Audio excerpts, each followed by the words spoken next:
አሁን ቲክቶክ እና ሶሻል ሚዲያው ጭንቅላታችን ላይ በደንብ የሰራው ኢላን መስክ ምናምን ማርክ ዘከርበርግ የፈጠሩትን ነገሮች ላለፉት 10-15 ዓመታት ያመነጀግን ስላለን ነው እንጂ እጅግ በጣም ብዙ ኢኖቬሽኖች አሉ።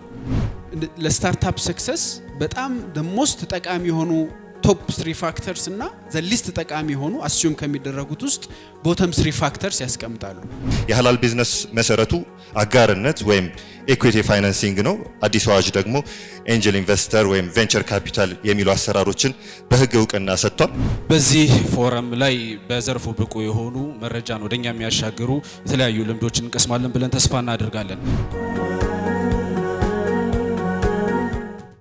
በድጋሚ እንኳን ደህና መጣችሁ። አሁን የፓናል ውይይታችንን የምናደርግበት ጊዜ ላይ ተገኝተናል።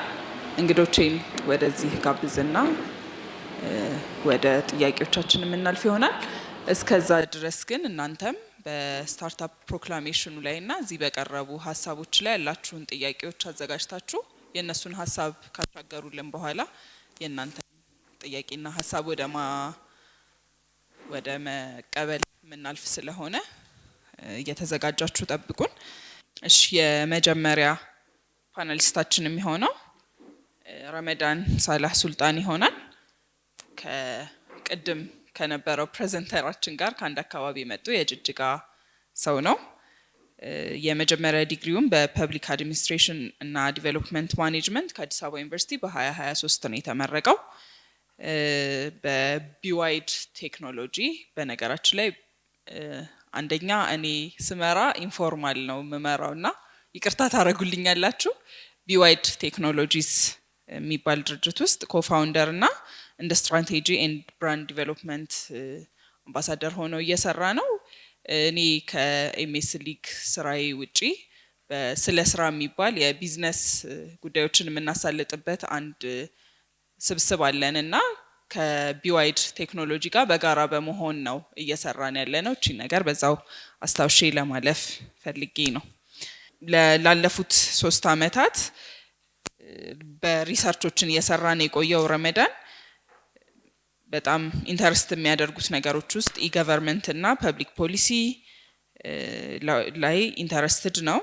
ናሽናል ቦርድ ኦፍ ኢሌክሽን ላይ እና ተእሲር ላይ ከዚህ በፊት ሰርቷል።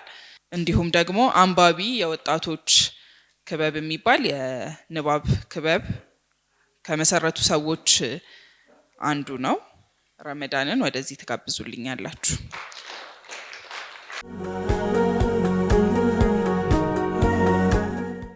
ሁለተኛው እንግዳችን የሚሆነው አቶ ኢብራሂም አብዱልአዚዝ ነው። የመጀመሪያ ዲግሪውን በአካውንቲንግ እና ፋይናንስ ከሐዋሳ ዩኒቨርሲቲ፣ ሁለተኛ ዲግሪውን ቢዝነስ ኤንድ ፋይናንስ ከኢብን ኸልዱን ዩኒቨርሲቲ እንዲሁም ሌላ ሁለተኛ ዲግሪ ኢስላሚክ ኢኮኖሚክስ ከማርማራ ዩኒቨርሲቲ በቱርክ ሀገር ወስዷል። በአሁኑ ጊዜ በኢትዮጵያ ሙስሊም ወጣቶች ካውንስል ውስጥ የፕሮጀክት ኮኦርዲኔተር ሆኖ ነው እየሰራ ያለው። እንዲሁም ደግሞ ሀኪድ ኢትዮጵያ ዲቨሎፕመንት ኢንስቲትዩት በሚባል ድርጅት ውስጥ ጸሐፊ ሆኖ የሚያገለግለው በሀኪድ ኢትዮጵያ ዲቨሎፕመንት ኢንስቲትዩሽን ውስጥ ነው። የቨርቴክስ ኮንሰልታንሲ ደግሞ መስራችና ፕሮጀክት ዳይሬክተር ነው። ኢብራሂምን ወደ መድረክ ትጋብዙልኛላችሁ። ሶስተኛ ፓናሊስታችን በፋይናንስና ህግ መስክ ከ14 ዓመት በላይ ልምድ ያለው ባለሙያ ሲሆን ፋይናንሻል ኮንሰልታንሲ፣ ታክስ አድቫይዘሪ እና የቢዝነስ ህግ ስልጠና ዘርፍ ላይ ይሰራል።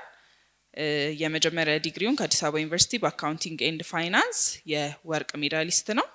ከዛም በኋላ ደግሞ ማርኬቲንግ ኤንድ ፋይናንስ የትምህርት ክፍል ውስጥ የማስተርስ ዲግሪ አግኝቷል። በዚህ አመት ደግሞ የአዲስ አበባ ዩኒቨርሲቲ ውስጥ በአካውንቲንግ ህግ የአራተኛ አመት ተማሪ ሲሆን የፋይናንሻል ኢኮኖሚክስ ማስተርሱንም ያጠናቅቃል። ከፋይናንስና ህጋዊ ግንዛቤ ጋር የተያያዙ ጉዳዮች ላይ ተወዳዳሪና ተመጣጣኝ መፍትሄዎችን ለድርጅቶች በመስጠት እየሰራ ይገኛል።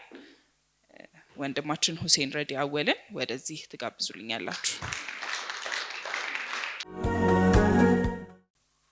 እንኳን ደህና መጣችሁ። እናመሰግናለን በጣም። ከኢብራሂም ልጀምርና በስታርታፖች ላይ የኢንኩቤተር፣ አክስሌሬተር፣ ኢንቨስተር ሲባሉ ስታርታፕ ላይ እነዚህ ሌቭሎች ኢንኩቤተር ነው፣ ሳንድ ቦክስ ውስጥ ነው፣ ኢንቨስትመንት ላይ ደርሷል የምንልበት ሌቭል ላይ የሚደርሰው መቼ ነው የሚለውን ጥያቄ ከማብራራት ብትጀምርልንና ወደ ቀጣይ ጥያቄዎች እንሄዳለን። ቢስሚላህ በጣም አመሰግናለሁ። ፕሬዘንተሮችንም ሞዴሬተራችንንም አመሰግናለሁ። አይ ቲንክ ጥያቄው ኢኮሲስተሙን ዲፋይን በማድረግ ወይም ኢኮሲስተሙን በማብራራት ላይ ትኩረት ያደረገ ነው። ስታርታፕ እንደ ስታርታፕ ተጀምሮ ተወልዶ ጎልብቶ አድጎ የታሰበበት ቦታ ላይ እንዲደርስ የሚያስፈልገው መደላደል ወይም ደግሞ መሬት አለ። ሶ ያንን መሬት ነው ኢኮሲስተም የምንለው። ኢኮሲስተም አንድ ስታርታፕ እንዲፈጠር፣ አንድ ስታርታፕ እንዲጎለብት፣ አንድ ስታርታፕ እንዲያድግ ያስፈልጋል ማለት ነው። ልክ አንድ ህፃን ልጅ ተወልዶ ትልቅ ደረጃ እንዲደርስ ቤተሰብ እንደሚያስፈልገው ሁላ ማለት ነው። ሶ ወንድና ሴት፣ ትዳር፣ ከዛ እርግዝና፣ መወለድ፣ ዳዴ ማለት ምናምን እንደሚያስፈልገው ሁላ ስታርታፕም እንደዚህ አይነት ኢኮሲስተም ያስፈልገዋል። በስታርታፕ ዴቨሎፕመንት ውስጥ ከስታርታፑ ባልተናነሰ ኢኮሲስተሙ ራሱን የቻለ ትልቅ ሚና አለው። ምክንያቱም ኢኮሲስተም ኢዝ ፋውንዴሽን ነው። ስታርታፑ የሚፈጠርበት ፋውንዴሽን ነው። ስታርታፑ የሚጎለብትበት ፋውንዴሽን ነው። ስታርታፑ የሚያድግበት ፋውንዴሽን ነው። የስታርታፕ ሰክሰስ ሬቱ ከፍ ባለ ቁጥር የኢኮሲስተሙ ሮል በዛው ልክ ከፍተኛ ነው ማለት ነው። ስታርታፖች በሚጠበቀው መልኩ እያደጉ ካልሆነ ደግሞ በተመሳሳይ መልኩ ኢኮሲስተሙ በሚገባው መልኩ ዴቨሎፕ አላደረገ ማለት ነው። ሶ ይሄ ኢኮሲስተምን እንዴት እንረዳው? እኔ ሲምፕሊ በሁለት መንገድ መረዳት እንችላለን ብዬ አስባለሁ። አንደኛውን ኢንፑት ብለን ልንረዳው እንችላለን፣ ለአንድ ስታርታፕ አስፈላጊ የሆኑ ግብአቶችን የሚያቀርቡ። ሁለተኛው ደግሞ ፕሮሰስ በሂደት ላይ የሚያግዙ ብለን ልንረዳው እንችላለን ብዬ አስባለሁ። ሶ ኢንፑት የምንላቸው ወይም ደግሞ አንድ ስታርታፕ ከሀሳብ ተነስቶ ሚኒመም ቫያብል ፕሮዳክት ወይም ደግሞ ለገበያ ሊቀርብ የሚችል ምርት፣ አገልግሎት ወይም ፕሮሰስ እስከሚያቀርብበት ስቴጅ ድረስ ያለውን አስፈላጊ የሚባሉ ግብአቶችን የሚያቀርቡ ተቋማትን ወይም ደግሞ ፕላትፎርሞችን ነው እዚህኛው ላንድስኬፕ ላይ የምናስቀምጣቸው። የመጀመሪያው በተለይ ደግሞ ሀሳቡ ገና ተብላልቶ ያላደገ ወይም ደግሞ እርግዝና ስቴጅ ላይ ከሆነ ያለው የመጀመሪያው ፊት ለፊት የሚመጣው ኢንኩቤተርስ ናቸው። ኢንኩቤተርስ ቃሉ ራሱ የሚጠቁመው ምንድነው? መፈልፈል ነው አይደለ? ያልተወለደን ነገር እንዲወለድ ማድረግ ወይም ደግሞ መፈልፈል ማለት ነው። ሶ እኛ አእምሯችን ውስጥ ያለውን ነገር፣ አእምሯችን ውስጥ ያለውን ሀሳብ፣ አእምሯችን ውስጥ ያለውን ቢዝነስ ወደ መሬት እንዲወርድ ወይም ደግሞ እንዲወለድ የማድረግ ስራ የሚሰሩ ተቋማቶች ናቸው። ሶ የኢንኩቤተርስ ዋና ዓላማ አእምሯችን ውስጥ አርግዘነው ያለውን ነገር እንዲወለድ እንዲፈለፈል ማድረግ ነው። ዋና ስራቸው ትሬኒንግ እና ካፓሲቲ ቢልዲንግ ነው። ሶ ያንን ሀሳብ እንዴት አድርገን ነው ወደ ቢዝነስ የምንቀይረው የሚለው ላይ ቢዝነስ ዴቨሎፕመንት ስልጠናዎችን ይሰጣሉ። ከዛ ደግሞ እንዴት ስትራክቸር እናደርገዋለን፣ ከስልጠና በኋላስ ይህንን ሀሳብ ወደ ገበያ በሚቀርብበት መልኩ እንዴት ስትራክቸር እናደርገዋለን የሚለውን ነገር የሜንተርሺፕ ስራ ነው የሚሰሩት። ከዛ በመቀጠል ግን ኦኬ ተወለደ፣ ከዛ በኋላ ደግሞ ዳዴ ማለት ያስፈልጋል አይደለ? ተነስቶ ተራምዶ ከመሄዱ በፊት የሚንከባከበው ዳዴ ማለት የሚያስለምደው ደግሞ ያስፈልጋል። አክስለሬተርስ ያንን ስራ ነው የሚሰሩት። ኦኬ ከተወለደ በኋላ ህፃናቱ ዳዴ የሚልበትን ነገር ማስለመድ ነው።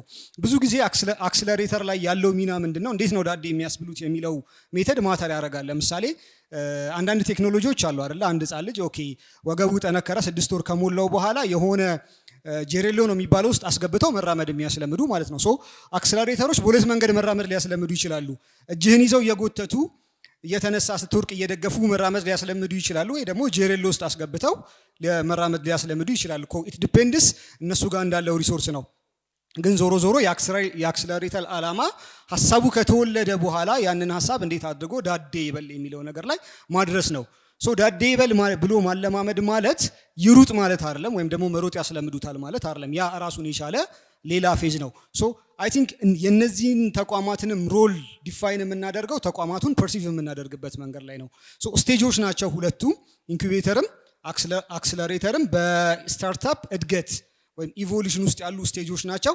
እንደ ስቴጆች ከተረዳናቸው ኦፕቲማሊ ዩቲላይዝ እናደርጋቸዋለን። አይ የኛን ስታርታፕ ከሆነ ቦታ ላይ አንስተው የሆነ ጫፍ ያደርሱልናል የሚል ፐርሰፕሽን ካለ ግን በአግባቡ ዩቲላይዝ አናደርጋቸውም። ሰው ሊያግዙን የሚችሉት እቺን ስቴጅ ነው፣ ሀሳባችን እንዲወለድ።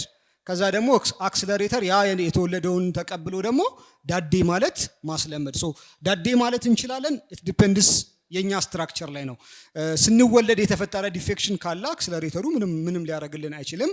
እኛ የምንቀበልበት ሂደትም ችግር ካለ ምንም ሊያደርግልን አይችልም። ሶ ዳዴ ማለት ለመድን ማለት ደግሞ እንራመዳለን ማለት አይደለም። ሶ ሌላ ኢንስቲትዩሽኖች ይኖራሉ ማለት ነው። ሶ ይሄ ኢንፑት የምንለውን ሳይድ በዚህ መልኩ የምንረዳው ከሆነ እነዚህ አክሰለሬተር ኢንኩቤተር የምንላቸውን እዛ ውስጥ የምናስቀምጣቸው ከሆነ ከዚሁ ጋር ተያይዞ ደግሞ ለስታርታፕ ሌላ አስፈላጊ ኢንፑት አለ። ሶ አክሰለሬሽን ስቴጅ ላይ ከደረሰ በኋላ የሚያስፈልገው አንዱ ነገር ፋይናንስ ነው። ሶ ፋይናንስ የሚያቀርቡልን ደግሞ ተቋማት አሉ። ሁለት ትራዲሽናል የምንለውና ሞር ደግሞ ከስታርታፕ ጋር የሚገናኙ ሌሎች ሁለት ተቋማት አሉ። ትራዲሽናል የምንላቸው ማይክሮ ፋይናንስ፣ ባንክ ምናምን የመሳሰሉ ተቋማት ናቸው። እነዚህ አንድ ቢዝነስ ሆኖ ስራ እየሰራ ከዛ ኢንካም ጄኔሬት ማድረግ ሲጀምር ከዛ በተጨማሪ ደግሞ ኮላተራል ሲኖረው ነው ፋይናንስ የሚያደርጉት።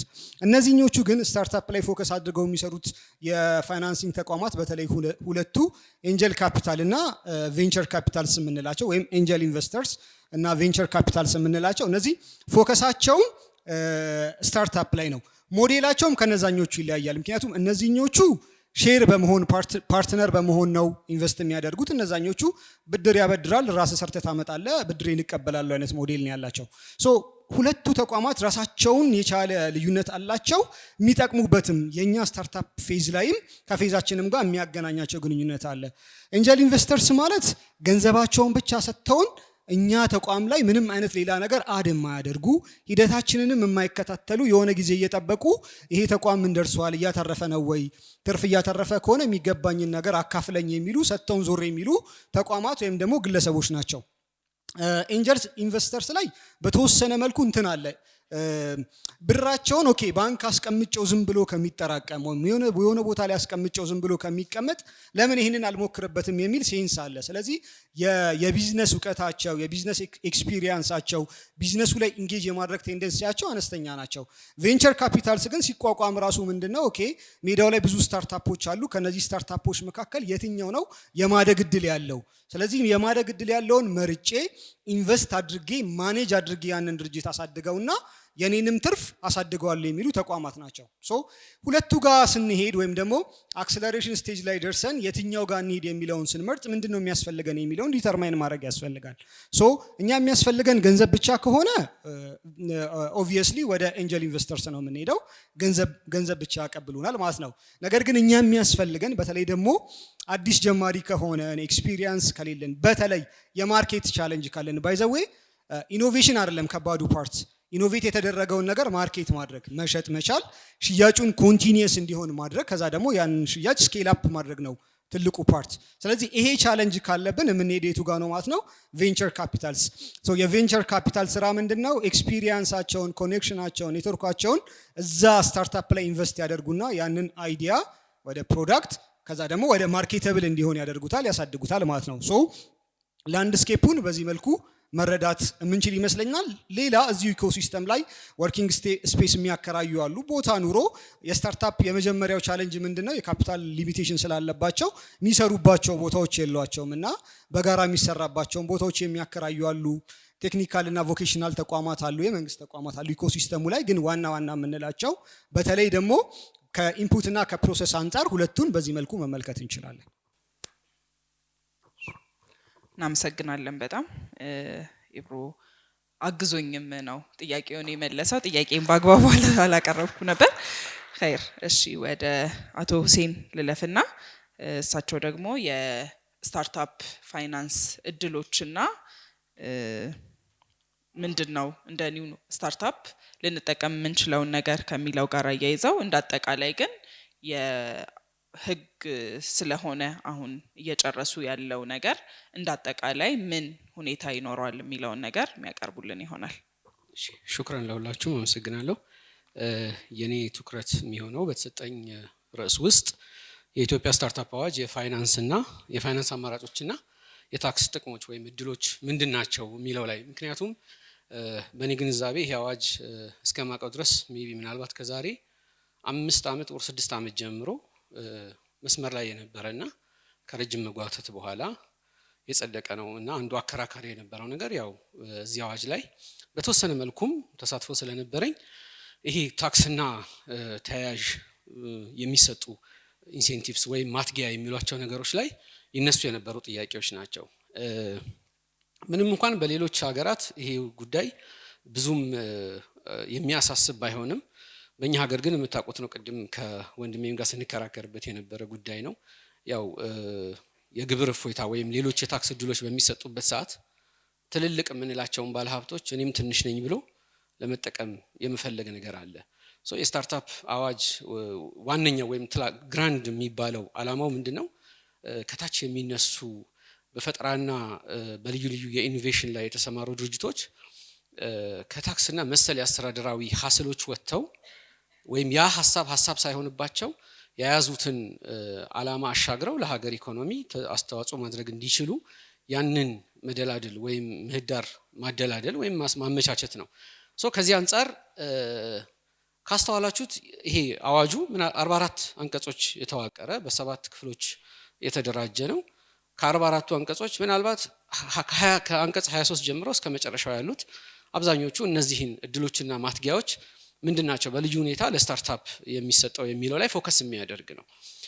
በዋናነት አንድ ቢዝነስ እንደ ቢዝነስ ስኬታማ ሊያደርጉት የሚችሉትን ነገሮች ውስጥ አንዱና ወሳኙ ነው የሚባለው የገንዘብ ፍሰት ነው። ቢዝነስ የሚጀምሩ ሰዎች ብዙ ጊዜ የሚገጥማቸው ችግር ወይም በእኛ ሀገር በተለይ ከወሰዳችሁት ቢዝነስ ማለት ገንዘብ ነው። ገንዘብ ያለ ገንዘብ ቢዝነስ አይታሰብም። ወይም ብዙ ሰዎች ብዙ ሀሳብ እኮ ነበር ነገር ግን ገንዘብ ባገኝ ወይም ይሄን ያህል ገንዘብ ቢኖር ኖሮ ይሄን ነገር መሬት ላይ ባወንደር ባይችል በጣም ከፍተኛ ትርፍ ማግኘት የሚችል ነው ይባላል። ከዚህ ደግሞ ወጣ ብለን ስናይ እንደ ቦይንግ ወይም ኤርባስ ያሉ እንደና አፕል ወይም ደግሞ ኢትስ ኤርሊ ስቴጅ ተስላ በጣም ትልልቅ የምንላቸው ድርጅቶችን የሚያንገጫግጫቸው ወይም በጣም ከፍተኛ ችግር ውስጥ ከሚከታቸው ነገር አንዱ ገንዘብ ነው። ድርጅቶች አንዳንድ ጊዜ በጣም ትርፋማ ሊሆኑ ይችላሉና there is a paradox በጣም ትርፋማ ሆነው ድርጅቶቹ ግን የሚዘጉበት ወይም ደግሞ ከቢዝነስ የሚወጡበት ምክንያት አለ። አንዱ ይሄ ምንድነው? የገንዘብ እጥረት ነው። ስለዚህ ለስታርታፖች በልዩ ሁኔታ መንግስት የሚሰጣቸውን ኢንሴንቲቮች ወይም ማትጊያዎች በሁለት መልኩ ልናያቸው እንችላለን። አንደኛው ማትጊያ በአዋጁ አንቀጽ 23 ጀምሮ ባሉት ላይ የሚገልጸው የመጀመሪያው ማትጊያ በሁለት ወይም በጥቅል ለመክፈል ከሞከርን ወደ ድርጅቱ የሚገባ የፋይናንስ አቅም ወይም ገንዘብ ሁለት ነገር ነው አይደል ያለው፣ አይዘር ገቢ ይሆናል ወይም ወጪ ይሆናል። ስለዚህ ለስታርታፕ ቢዝነሶች ካያችሁት ሐሳብ ያለው ሰው ኦኬ ስራውን ለመጀመር አሁን ወንድሜም ኢብራሂም እንደጠቀሰው ኢንኩቤሽን ላይ ያለ የሚያስፈልገውን ፋይናንስ የሆኑ ነገሮችን ማሟላት ቢያስፈልገው ስራውን ለመጀመር ለማስኬድ የሆነ ፋይናንስ ለማድረግ አንዱ ይሄ አዋጅ የሚሰጠው እድል ምንድነው? ወደዛ ተቋም ወይም ወደዛ ድርጅት ወደዛ ስታርታፕ ገንዘብ የሚፈስበትን እድል የሚሰጥ ማትጊያ ይሆናል። ሁለተኛው ደግሞ ምን አይነት ነው ስንል ካሽ አውት ፍሎ ደግሞ አለ። ቢዝነሶች ገንዘብ ያወጣሉ። የሚወጣው ገንዘብ ደግሞ አቅምን የሚቀንስ ደግሞ ሊሆን ይችላል። ከድርጅቶች ወጥተው ወይም ከተቋማት ወጥተው አቅምን ከሚቀንሱ ወጪ የገንዘብ ወጪ አይነቶች ደግሞ አንዱ ታክስ ነው። ታክስና ቀረጦች ናቸው። ስለዚህ ለስታርታፖች በልዩ ሁኔታ የተሰጠውን ፕሪቪሌጅ ከተመለከትን ምንድነው የሚያደርገው? ይሄ ከቢዝነሶች ሊወጣ ይችል የነበረን ካሽ አውትፍሎ ምን ማድረግ ሪቴይን የማድረግ እድልን ይሰጣል ማለት ነው። ስለዚህ አሁን ሁለት ከፍላችሁ ታያዋቸዋላችሁ። አንዱ ወደ ስታርታፑ ገንዘብ የሚያመጣ እድል ነው። ሁለተኛው ደግሞ ከስታርታፑ ሊወጣ የነበረን ገንዘብ ሪቴይን የሚደረግበት እድል ነው።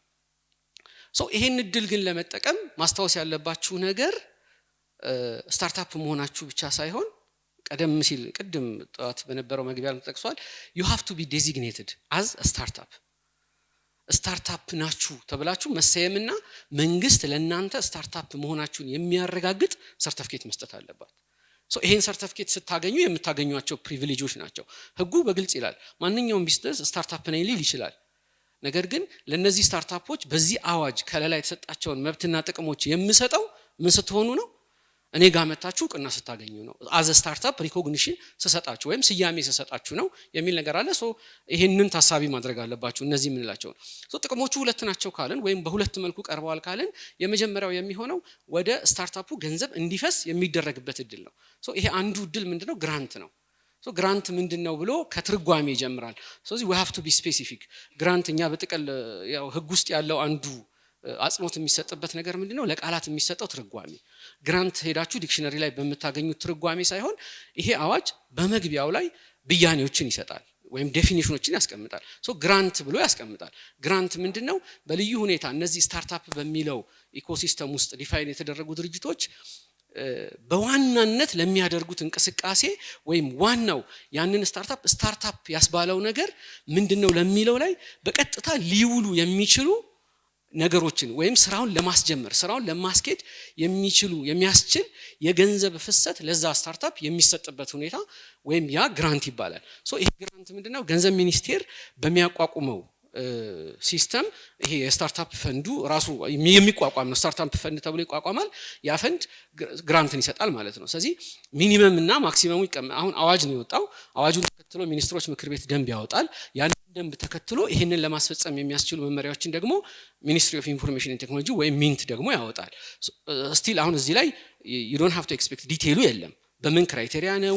ለምን ይሰጣል? ዝቅተኛው ገንዘብ የሚሰጠው ስንት ነው? ለአንድ ስታርታፕ የሚሰጠው ከፍተኛ ገንዘብ ስንት ነው የሚለውን we have to in the coming near times እንጠብቃለን። ነገር ግን ጥቅል ነገሮችን አስቀምጧል። አንድ ድርጅት በአንድ አመት ውስጥ ወይም አንድ ስታርታፕ በአንድ አመት ጊዜ ውስጥ ማግኘት የሚችለው ስንት ግራንት ነው?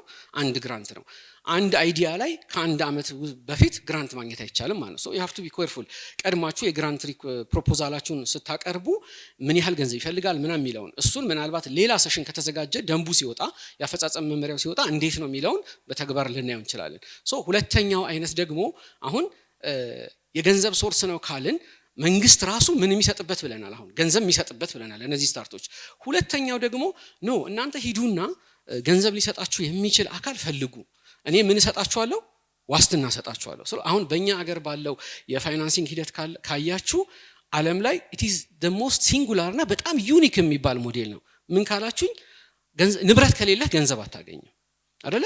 ጋራንቲ የሚያደርግ ባንኮች ከ100% በላይ ለሚሰጡት ገንዘብ ዋስትና የሚሰጥ ንብረት ይዘው ነው ገንዘብ የሚሰጡት። ቅድም ወንድም ያስተውታል አይዲያን ፋይናንስ የሚደረግበት ወይም በጣም ፍሩትፉል መሆኑ ውጤታማ መሆን የሚችል ቢዝነስ እንኳን ቢሆን ግራንት የሚያደርገው ምንድነው? ዋስትና የሚሰጠው ጋራንቲ የሚያደርገው ነገር ከሌለው ብድር አያገኝም። የጋራንቲ ፈንድ ደግሞ ይቋቋማል ይላል በብሔራዊ ባንክ ስር የሚተዳደር። ይሄ ጋራንቲ ፈንድ ምንድነው የሚያደርገው? የሆነ ያህል ገንዘብ መንግስት አሎኬት ያደርግና ባንክ እኔ ወይም የሚያበድር የፋይናንስ ተቋም ጋር ሲሄድ ዋስትና ወይም ለኔ ጋራንቲ የሚሆን ነገር አሲስ ሲለኝ ማን ነው ዋስትና የሚሆነኝ? ይሄ የጋራንቲ ፈንድ ዋስትና ይሆነኛል።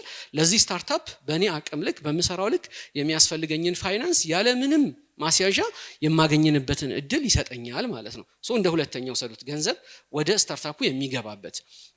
ሶስተኛውና ከዚህ ጋር በቀጥታ ባናያይዘውም ሊያያዝ ይችላል ብለን የምንለው ፈንድ ኦፍ ፈንድስ የሚለውን ነው። አሁን ምን ይኖሩናል? ኤንጅል ኢንቨስተርስ ወይም ደግሞ ቬንቸር ካፒታሊስቶች ይኖሩና እነዚህ ሰዎች እኛን ፋይናንስ ሲያደርጉ ወይም ስታርታፖችን ፋይናንስ ሲያደርጉ መንግስት ደግሞ በዚህ በሚያቋቁመው ፈንድ ኦፍ ፈንድስ በሚባል ፈንድ ደግሞ እነዚህ ኤንጅል ኢንቨስተርስ እና ቬንቸር ካፒታል የሆኑትን ሰፖርት የሚያደርግበትን ሜካኒዝም እሱም ደግሞ ሌላ ራሱን ችሎ የሚቋቋም ሌላ ሶስተኛ ሜካኒዝም ይሆናል ማለት ነው። ወደ ሁለተኛው ክፍል ደግሞ ስንሄድ ከስታርታፕ ቢዝነሱ ማንኛውም ሰው በኢትዮጵያ ሕግ ከወሰዳችሁ ለምሳሌ የገቢ ግብር የፌደራል ገቢ ግብር አዋጁ የቀድሞ ነው ወይም ማሻሻያ አዋጁን ከወሰዳችሁት ማንኛውም በኢትዮጵያ ስር ነዋሪ የሆነ በኢትዮጵያ ስር ሰርቶ ገቢ የሚያገኝ ሰው ሁሉ ምን መክፈል አለበት ይላል? ግብር መክፈል አለበት ይላል። ኤኒ ካይንድ ኦፍ ገቢ ሊሆን ይችላል። ገቢዎቹን ከፋፍሎ አስቀምጧቸዋል። በየትኛው ገቢ በምን አይነት ሁኔታ እንዴት ግብር ይከፈላል የሚለው ግን ማንኛውም ሰው ግብር መክፈል አለበት ይላል። ስታርታፕም ጋር ስንመጣ ገቢ እስካገኙ ድረስ ምን መክፈል አለባቸው በሚለው ዲፊኒሽን ውስጥ ይገባሉ። ግብር መክፈል አለባቸው። ነገር ግን ይሄ አዋጅ በልዩ ሁኔታ ምን ይሰጣል? ፕሪቪሌጅ ይሰጣቸዋል። ኖ ስታርታፕ ከሆኑ ግን ከማንኛውም አይነት የገቢ ግብር ምን አደርጋቸዋለሁ? ነፃ አደርጋቸዋለሁ ይላል። ስለዚህ ምን ማለት ነው? እኔ በአንድ አመት ውስጥ ከሰራሁኝ it's obvious ከ30 እስከ 35% ግብር የመክፈል ግዴታ አለብኝ። which means በዚህ አመት 100,000 ብር ባተርፍ 30,000 ወይም 35,000 ብር ለመንግስት ግብር መከፈል ከነበረ ያንን ገንዘብ ምን አድርገው አንተ ጋር ሪቴን አድርገውና መልሰህ ለምትሰራበት ስራ ምን አድርገው እያለኝ ነው? እድል እየሰጠ ነው ማለት ነው። አንዱ ይሄ ከገቢ ግብር ነፃ የማድረግ ከንግድ ትርፍ ግብር እሷ ላይ ትንሽ እንትን በሉኝ አጽንኦት እንድትሰጡት ፈልጋለሁ። ከንግድ ግብር ትርፍ ከሚገኝ ግብር ነው እንጂ it's not overall ግብር ስፔሲፊክ አድርጎታል። ከዛ ሁለተኛው ምን አይነት እድል ይሰጣል? ይሄው እኔ ጋር መተው ኢንቨስት ለሚያደርጉ ሼር ሆልደሮች ከምን ነፃ ናችሁ ይላቸዋል። ሁለተኛው ከትርፍ ላይ ከሚከፈል ዲቪደንድ ነፃ ናችሁ ይላቸዋል። ለምሳሌ አሁን ከወሰድን ለሶስት ሆነን አንድ ቢዝነስ ብናቋቁምና ያ ቢዝነስ 100,000 ብር ቢያተርፍና 33,000 ብር የሚደርሰን ቢሆን ከእያንዳንዳችን ከሚደርሰን 33,000 ብር ላይ መንግስት ስንት ፐርሰንት ይወስዳል? 15%። ከኔ ኢማጂን ያ ቢዝነስ ግብር ከፍሏል። ከዛ ደግሞ ሼርሆልደሮቹ ሊከፋፈሉ ሲል ደግሞ ከእያንዳንዱ ከሚደርሰው ላይ መንግስት ስንት ይወስዳል? 15%። ነገር ግን ስታርታፕ ላይ ኢንቨስት ለሚያደርጉ ሰዎች ምን ፕሪቪሌጅ ሰጣቸው? እቺን 15% አይከፍሉም ማለት ነው። ኦል ኢን ኦል አንድ ቢዝነስ በአጠቃላይ ኮስተነው ከትርፉ ላይ ስታርታፕ ቢዝነስ ኦልሞስት ወደ 45% የሚደርስ የታክስ ፕሪቪሌጅ አገኘ ማለት ነው። አሁንም እዚሁ ጋር መልሰን እንደገና ሌላ ጥቅም የምንለው ከዚሁ ጋር ልናያይዘው የምንችለው የምንጠቅሰው ደግሞ ምንድነው? ኪሳራን ማሸጋገር የሚለው ነው። ኪሳራን ማሸጋገር መደበኛ ቢዝነሶችም ይሄ ድል ቢኖራቸው ስታርታፖች ግን ለምሳሌ ለአንድ ስታርታፕ እስከ 8 ማክሲመም የሚሰጠው የግብር እፎይታ ፒሪየድ 8 ዓመት ይሆንና ከ8 ዓመት በኋላ ግን በዚህኛው በ8ቱ ዓመት ሬንጅ ውስጥ ከግብር ነፃ በሆነበት ጊዜ የደረሰበት ኪሳራ ካለ ግብር መክፈር በሚጀምርበት ጊዜ ይሄንን ኪሳራ ምን ማድረግ ይችላል? ራሱ ስታርታፑ ማስቀነስ ይችላል። ሁለተኛ ደግሞ እዛ ስታርታፕ ላይ ኢንቨስት ያደረገ ሰው ለምሳሌ ሚስተር ኤክስ የሚባል ሰው የራሱ የቻለ ትልቅ ቢዝነስ አለው፣ እዛ ይሰራል። ነገር ግን ስታርታፕ ላይ ደግሞ ኢንቨስት አድርጓል 5-6 ስታርታፖች ላይ።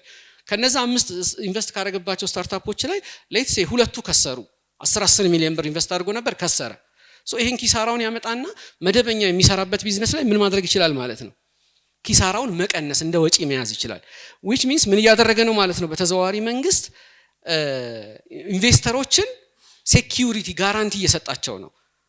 ብታተርፉ you can do good፣ ካላተረፋችሁና ከከሰረ ግን ያ ስታርታፕ አምጥታችሁ ያንን ኪሳራ ይሄ ባይ ዘ ዌይ ቅድም ወንድሜ ገልጾታል። በጣም ጄነረስ የሆነ ሪላቲቭ ቱ all the laws and regulations recently እየመጡ ካሉት በጣም ጄነረስ የሚመስል ኢቭን በጣም አሜዚንግሊ አብዛኞቹ የኢትዮጵያ ፕሮክላሜሽኖች ሲቪል ኦር ክሪሚናል ማንኛውም ሲወጣ ወንጀል፣ አስተዳደራዊ ቅጣት ምናምን የሚል ያመጣል።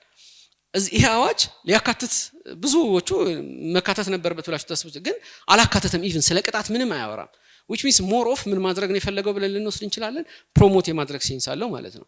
ስለዚህ እነዚህን ከወሰድን በዋናነት በሁለት ከፍላችሁ ይዩትና የሚወጣን ገንዘብ የሚያስቀር ፕሪቪሌጅ እና የሚገባ ገንዘብን የሚጨምር ፕሪቪሌጅ የሚሰጥበት እድል አለው ብዬ ላጠቃልል እችላለሁ። ሹክራን። እናመሰግናለን። በጣም ሰዓት ማስቆም ነበረብኝ፣ ግን በጣም ስለመሰጠኝ ዝም ብዬ ነው የሰማሁት። በጥሩ ሁኔታ ተገልጿል። ወደ ረመዳን ልለፍና የሱ ርዕስ ደግሞ ከዲጂታላይዜሽን ቴክ አዶፕሽን ምናምን ከሚባሉት ቅድም ስንሰማ ከነበሩት ተርሞች ጋር ስታርታፕ ያለውን ሪሌሽን እና የመጀመሪያ አካባቢ ላይ ስታርታፖች ፌል የሚያደርጉበት ነገር ምንን ኢንቴግሬት ባለማድረጋቸው ወይም ምን አይነት ነገሮችን ዳይሜንሽኖችን ባለማየታቸው በቴክኖሎጂው ዓለም ላይ ፌል ያደርጋሉ የሚለውን ነገር አያይዘህ ብትመልስልን። ሰላም አለይኩም ወራህመቱላሂ ወበረካቱ። ቢስሚላሂር ረህማኒር ረሂም። አላሁመ ሰሊ ዐላ ሰይድና ሙሐመድ። ስለተጋበዝኩ በጣም አመሰግናለሁ። አይ ቲንክ በጣም ሾርት ኖቲስ ነው፣ ብቁም አይደለም ቢያስባለሁ። አሳጥሬ ታይሜን ለኢብሮና ወንድሜ ለመስጠት ሞካለሁ ኢንሻአላህ። መጀመሪያ አንድ ሳይድ አኔክዶት ማቅረብ እፈልጋለሁ። ይህ ፕሮክላሜሽን እኔ አንድ ያየሁበት ጎን አለ። ስፔሻሊ አሁን ለፐብሊክ ኢንተርፕራይዞችን በደንብ ኢምፓወር ያደርጋል ብዬ አስባለሁ። ስፔሻሊ አሁን የፕሮኪውመንት 5% አካባቢ ለሰርቲፋይድ ለሆኑ ስታርታፖች፣ በተጨማሪም ደግሞ አንድ ፕሩፍ ኦፍ ኮንሰፕት ፐብሊክ ኢንተርፕራይዞች ስታርታፕ እንትን ፕሩቭ ማድረግ አለባቸው የሚል ያስቀምጣልና ይህ የፐብሊክ ሴክተሩን በደንብ ኢምፓወር የሚያደርግና አይ ቲንክ ቱ ዘ ኔክስት ሌቨል የሚያሳድግ ነው ብዬ አስባለሁ። በጣም የተረሳ ፓርት ነው። ብዙ ስታርታፕ ሲባል ጀስት ሞር ፎከስ የምናደርገው ፕራይቬት ሴክተር ነው ኦብቪየስሊ። እሱ ግን የፐብሊክ ሴክተሩና በሶሻል ፓርቶችን መረሳት የለበትም ብዬ ስለማስብ ነው። ይሄን ካልኩ በኋላ የተወሰነ ፖይንቶችን ማንሳት እፈልጋለሁ። አንደኛው ይሄ ፖሊሲው ደስ የሚል ፓርት አለው፣ ሰርቬይ ታግተንበታል ምናምን፣ ነገር ግን ሳይድሊ ግን አንድ የተረሳ ፓርት አለ። ይሄ ነገር ልክ በሚፈለገው ደረጃ እንደርስ ዲጂታላይዜሽኑ እና የቴክኖሎጂ አዶፕሽኑ ምን ያህል ነው የሚለው ፓርት አይ ቲንክ ፓርሊ መሰራት አለበት ብዬ አስባለሁ። ይህ የሚሰራው ለማስ ፐብሊኩም ለስታርታፖችም ጭምር ማለት ነው። አዲስ አበባ የተሰራ ስታርት አንድ ቴክኖሎጂ ምናልባት ታች ስወርድ ላይ ሳይ ይቻላል። ይህን ባላንስ ለማድረግ ይህንን እንትን ፕሩቭ ለማድረግ ፓርሊ ቴክኖሎጂ አዶፕሽኑን በዚህ ደረጃ ከፍ ያለ አለበት። ብዙ ጊዜ የሚነሱ የሪላያቢሊቲ ጉዳዮች አሉ፣ ስቴብል ኮኔክሽን አለ፣ ኤሌክትሪሲቲ አለ፣ ብዙ ነገሮች አሉና ይህንም ታሳቢ አድርጎ ስታርታፖችም ይሄንን የሚቀርፉበት መንገድ as part of innovation ኢንተግሬት ማድረግ አለባቸው የሚል ሀሳብ ማንሳት እፈልጋለሁ። ሁለተኛ ማንሳት የምፈልገው ፓርት ኢቨን በመንግስት በኩል ራሱ ሞር ይሄን ለማሳለጥ ይሄ ዲጂታል ኢንፍራስትራክቸሩ በጣም ከፍ ማለት አለ። ለምሳሌ የምናውቀው አሁን ዲአይፒ ላይ ኮሜርሻል ኬዋይሲ አለ። አሁን ጥሩ ነገር እየሰራ የማስበው ናሽናል አይዲ ጥሩ ምሳሌ ነው። መሰል ነገሮችን በሰፊው ተደራሽው ነው ስታርታፖች የሚሳለጡበት መንገድ ዋን ስቴፕ ፎርዋርድ የሚል አለበት ብዬ አስባለሁ። ይሄ ነበር ሀሳቤ። ግን የተወሰነ መጨረሻ ወደ አንሳች ፖይንት ሳልፍ ስታርታፖች ፌል ማድረጉበት ሪዝን በጣም ብዙ ነው። ግን አንድ በጣም ኤንፈሲስ ማድረግ የምፈልገው ፓርት የቅድም ይወበደ ማስቶታል የኢንኩቤተሮች የአክሰለሬተሮች እንትን ፓርት በጣም ወሳኝ ፓርት ነው። ሰው እንደ ቀላል ያየዋል እንጂ አንድ ሰው የሆነ ሀሳብ አለው። ምንም አያውቅም፣ ማርኬት አያውቅም፣ ኢቭን ቢዝነስ ፕላን መጻፍ አያውቅም፣ ጀስት ምንም የሚያውቀው ታሪክ የለም። ይህ ሰው የት መሄድ ይችላል? አንድ ቴክ ነገር ዴቨሎፕ ስላደረገ ብቻ የሀሳቡ ሰራ ማለት አለም የግድ ማርኬት ሊንኬጅ ያስፈልገዋል፣ ትሬን መደረግ አለበት እና ኢንኩቤተሮች እና መሰል ስራዎች በደንብ ኢንፈሳይዝ መደረግ አለባቸው። እነዚህ እንትኖችን ብቁ ባለመሆናቸው ሶፋር ብዙ ስታርታፖች በጣም ፌል ያደረጉ ይመስለኛል። ሊያም ደግሞ ብዙ ጊዜ እንደ ችግር የሚነሳው አይዲያል ሆኖ ችግሮችን የምናቀርበው ፓርት አለ። ይሄ ጀስት ፍሮም ዘ ቬሪ ቢጊኒንግ አይዲያውን አይደንቲፋይ ከምናደርገው ፓርት ይነሳል። ብዙ ጊዜ ጀስት ከቴኩ በፊት ጀስት አካባቢያችን ማየት ብንለምድ አካባቢያችን አይተን ዋትስ ጎይንግ ማለትም አካባቢያችን ምን አለ የሚለውን ፓርት በደንብ ማጣራትና ከዛ ውስጥ ችግሮቻችን አይደንቲፋይ አድርገን ያን ችግር በማየት መንገድ ካስኬድ መደረግ አለበት፣ በማየት መንገድ ስኬለብል ሊሆን ይችላል የሚለውን ፓርት በደንብ ማየት አለብን ብዬ አስባለሁ። ኢን ዘ ኤንድ ስታርታፕ ጀስት ቴክ ላይ ብቻ አይደለም ብዬ አስባለሁ። ስቲል ይሄ ጽና አቋም አለኝ።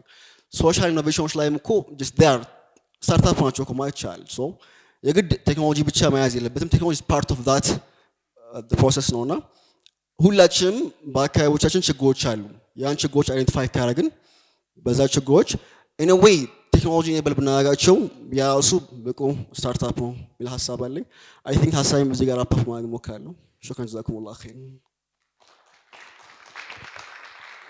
ምናልባት አንድ ያላነሳሁት ወይም የረሳሁት የሚመስለኝ ነጥብ አንዱ ፕሪቪሌጅ ብዙም እኔ ለስታርታፖች እኛ ጋር ባለው ሁኔታ በእርግጥ ለውስን ሰዎች ሊጠቅም ይችላል ምለው አንዱ የቀረጥ ነፃ መብት ነው። የቀረጥ ነፃ መብት ምንድነው? ጉምሩክ እቃ ማንኛውም ከውጭ እቃ ሲገባ እንደምታውቁት ለግል ጥቅምና ለቢዝነስ ጥቅም የሚባል ነገር አለ። ለግል ጥቅም ከሆነ በተወሰኑ የኳንቲቲ እና የቫልዩ ሬንጆች የነፃ መብት አለው፣ ማንኛውም ሰው የሚያገኘው ነው። ለቢዝነስ የሚገቡ እቃዎች ከሆነ ግን በልዩ ሁኔታ ካልተፈቀዱ በስተቀር ቀረጥ ሊከፈልባቸው ይገባል። ስታርታፖች ግን ይሄ ፕሪቪሌጅ አላቸው በማንኛውም ጊዜ። እንደውም በእኔ አረዳድ በደንብ እንደተረዳሁት ከሆነ የግብር እፎይታው በ8 ዓመት ጊዜ ገደብ የተገደበ ቢሆንም ወይም አንድ ስታርታፕ ተብሎ መቆየት ስንት ጊዜ ነው የሚለው ክርክር አለኝ። እኔም በትክክል አዋጁ ይሄ እስከ 8 ዓመት በፕሪቪሌጅ ነው የሚለው፣ ግን አንድ ስታርታፕ ተብሎ ስንት ዓመት ይቆያል የሚለው ላይ ስትሪክት የሆነ የዓመት ገደብ አላስቀመጠም። ስለዚህ ስታርታፕ ነው የሚለውን ፕሪቪሌጅ እስካገኘ ድረስ የቀረጥ ነፃ መብት ለዚህ ከሚሰራው ስራ ጋር በተያያዘ ለሚያስገባቸው ማንኛውም ኢምፖርቶች ከቀረጥ ነፃ የመሆን መብትን ይፈቅዳል። ይህንንም ልታስቡበት ይገባል። ሹክራን። እናመሰግናለን በጣም ኢብሮ። ማይኩን አስቀርተህ የምትነግረን ነገር የለም? እናመሰግናለን በጣም ስለተመቸኝ ነው የሁሴን እንትን ይመስለኛል። ይሄ ርዕሰ ጉዳይ በጣም ኮንትሮቨርሻል ነው። አሁን ሲነሱ የነበሩት ሀሳቦች ራሱ ፐርሰናሊ ሲነሱ የማይስማሙባቸው የሚመስሉ ነገሮች አሉ። ፈርዘር ዲግ ማድረግ የኛ ኃላፊነት ይሆናል ማለት ነው። የሆነ ያህል ሀሳብ ከተሰጠን በዚህ ሀሳብ ደግሞ መሄድ የምንፈልገውን ያህል ርቀት ዲግ አድርገን ኃላፊነት ወስደን መራመድ ያስፈልገናል የሚለውን በዛው ለማስታወስ ፈልጌ ነው። ወደ ኢብሮ ስመለስ ፋይናንሻል ኢንስቲትዩሽኖች አሉ። አንደኛው የኛ ፓርትነር የሆነው አመል ማይክሮ ፋይናንስ አንዱ ፋይናንሻል ኢንስቲትዩሽን ነው፣ ማይክሮ ፋይናንስ ከሚባሉት ውስጥ ማለት ነው። እንደዚህ አይነት የተለያዩ ማይክሮ ፋይናንስ እድሎችና ኢንስቲትዩሽኖች አሉ። እነዚህ ድርጅቶች ምን ያህል ሮል ይኖራቸዋል በዚህ አዲስ በተለቀቀው የፕሮክላሜሽኑ ላይ ምን ያህል ሮል ይኖራቸዋል የሚለውን ነገር አዋጁ በጥቅሉ ስታርታፖችን ብቻ ሳይሆን ስታርታፕ ኢኮሲስተም ቢልደርስ ነው የሚላቸው ለነሱ ዲዚግኔሽን ይሰጣል። ሶ ማይክሮ ፋይናንሶች ምን መስፈርት ሲያሟሉ ነው ስታርታፕ ኢኮሲስተም ቢልደር ተብለው ዲዚግኔት የሚደረጉት የሚለው ያው አዋጅ እንደመሆኑ መጠን ዝርዝር ጉዳዮች ስለሌሉት በዝርዝር የተቀመጠ ነገር የለም። ግን ኢፍ በሚለው ኢፍ they are designated as እንደ ስታርታፕ ኢኮሲስተም ቢልደር በተለይ ደግሞ ግራንቶችና ፈንዶች ቻናል የሚደረጉባቸው ትልቅ ኢንስትሩመንቶች ናቸው ማይክሮ ፋይናንስ። አንፎርቹኔትሊ ሜዳው ላይ የሚጫወቱ ማይክሮ ፋይናንሶች በጣም ውስንና ኔትወርኩንም የያዙት እነሱ በመሆናቸው እንጂ ስታርታፖችን ለማበረታታት የሚመጡ ግራንቶች ከተለያዩ የፋይናንስ ተቋማት የዓለም ባንክ፣ ማስተርካርድ፣ ጌትስ ፋውንዴሽን የመሳሰሉ በጣም ብዙ ናቸው። ሶ ውጣው የሚያስቀሩት እነዚህ የፋይናንስ ተቋማቶች ናቸው። ሶ እነዚህ ተቋማት መሬት ላይ ኔትወርክ ስለሌላቸው መሬት ላይ ያለው ስታርታፕ ጋር ወይ ደግሞ ስራ ፈጣሪ ጋር የሚደርሱት በእነዚህ ተቋማት አማካኝነት ነውና እነዚህ ተቋማት ውጣው ያስቀሯቸዋል። ከዛ ባለፈ በጣም የተንጠባጠበው ነው ወደታች የሚደርሰውና አይ ቲንክ ይህንን መቆጣጠሪያ ሜካኒዝም ካለና ዴዚግኔትድ ከተደረጉ በተለይ ከውጭ የሚመጡ ከመንግስታዊ ተቋማት መንግስታዊ ካልሆኑ ተቋማት የሚመጡ ፈንዶችን በተገቢው መልኩ ወደ ታች ማውረድና ማድረስ ይቻላል። አይ ቲንክ ማስተርካርድ አንድ ኦፊሻል ያልሆነ ያሰራው አንድ ጥናት አለ። ባለፉት አመታት በጣም ብዙ ገንዘቦችን ወደ ማርኬት ፐምፕ አድርገዋል ስታርታፖችን ለመደገፍ ለማሳደግ በተለይ ደግሞ በኢንኩቤሽን እና አክስለሬተሮች እና ሪሊ ግን በጣም ማርኬት ፔኔትሬት አድርጎ በጣም ቪያብል ፕሮዳክት ይዞ የወጣ ስታርታፕ ግን አልተገኘም እና እንደውም አንዳንድ ሰዎች ምን ማድረግ ጀምረዋል ከነዚህ ተቋማት በላይ ቲክቶክ፣ ቴሌግራም ምናምን የመሳሰሉት በጣም ስታርታፖችን ኢምፓወር አድርገዋል። ለምሳሌ ቴሌግራም ትልቅ የማርኬት ፕላትፎርም ሆኗል አይደል? ዲጂታል ፕላትፎርም ሆኗል። ቲክቶክ ማርኬት ዲጂታል ፕላትፎርም ሆኗል እና እነዚህ ተቋማት ላይ አንዱ የሚነሳባቸው ትችት የሚመጣውን ፈንድ አብዛኛውን እነሱ ጋር ጨምቀው አስቀርተው እንጥብጣቢውን ነው የሚያወርዱትና አይ ቲንክ ዴዚግኔሽን ፕሮሰሱ በጣም ጠንካራና እንትን ይሆናል ብዬ ነው ማስበው። አይ ቲንክ አመል ማይክሮ ፋይናንስ አንድ እንትን አለው አንድ ኢኒሺዬቲቭ አለው መስመር የሚባል ከላይ ከማስተር ካርድ የሚመጣ ፕሮጀክት አለ። በዛ መስመር ፕሮጀክት ውስጥ በእርግጥ ለስታርታፕ ብቻ አይደለም ስሞል ኤንድ ሚዲየም ኢንተርፕራይዝስን በአጠቃላይ የሚያጠቃልል ኢኒሺዬቲቭ ነው። ሶ ጥሩ ሀሳብ ላላቸው ሀሳብን ፋይናንስ የሚያደርግ ነው።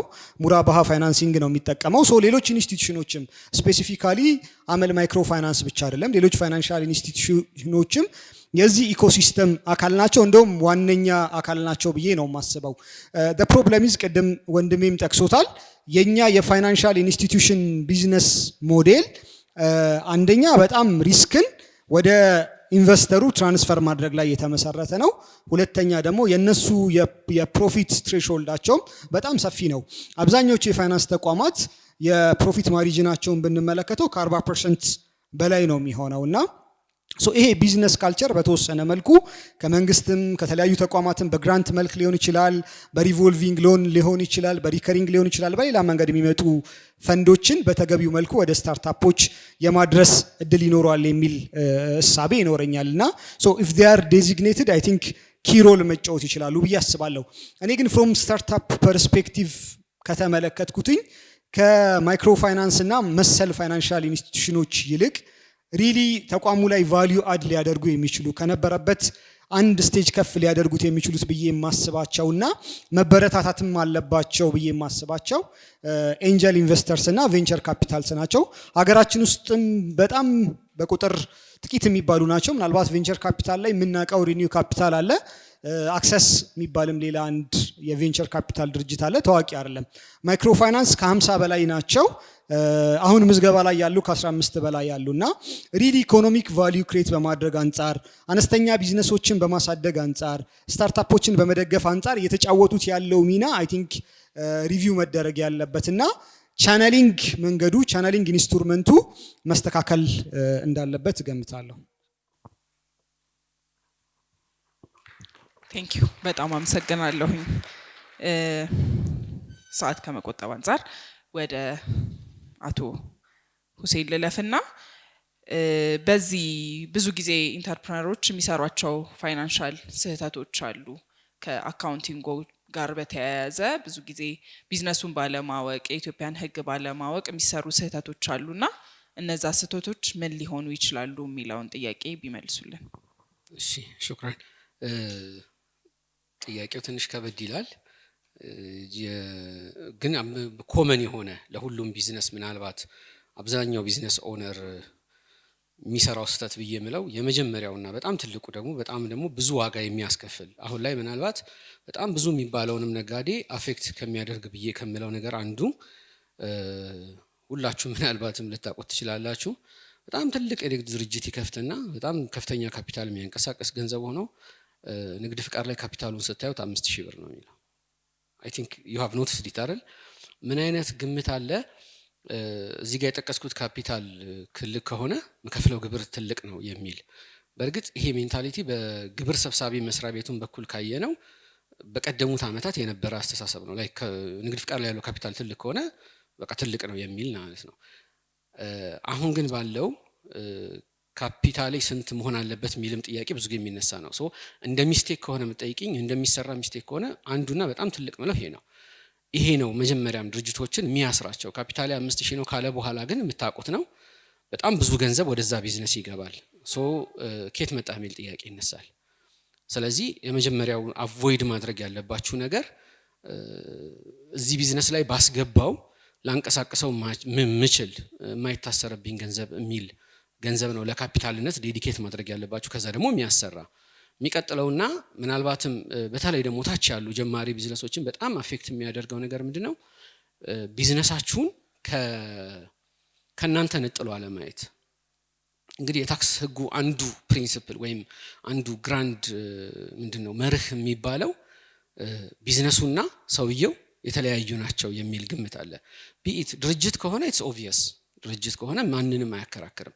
ወይም ፒኤልሲ ቅርጽ አሲዛችሁት ወይም ደግሞ የአክሲዮን ማህበር ቅርጽ አሲዛችሁ ከመሰረታችሁት በጣም ግልጽ ነው የሚሆነው። ነገር ግን ግለሰብም ብትሆኑ የብዙ ሰው ስህተት የሚሆነው ምንድነው?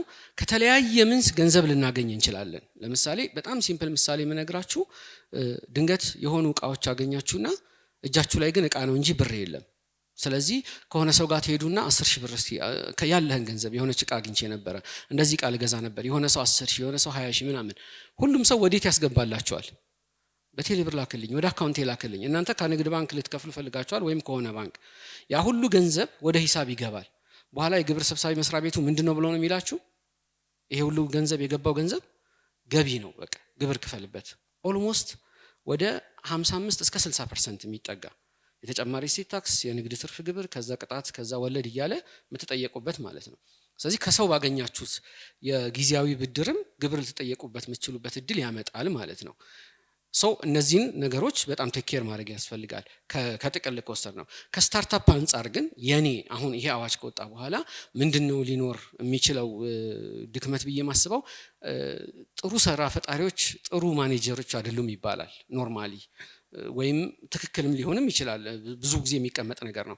ሶ ፎከስ ማድረግ ያለባችሁ ነገር በትንሽ ገንዘብም ቢሆን you need to have a consultant ስፔሻሊ ደግሞ ከመንግስት ጋር የሚኖራችሁ ግንኙነት ላይ በተመለከተ እናንተ ብቻ ይዛችሁ በግምት መሄድ የለባችሁ። ምክንያቱም አንደኛ መክፈል የሌለባችሁን ዋጋ ሊያስከፍላችሁ ይችላል።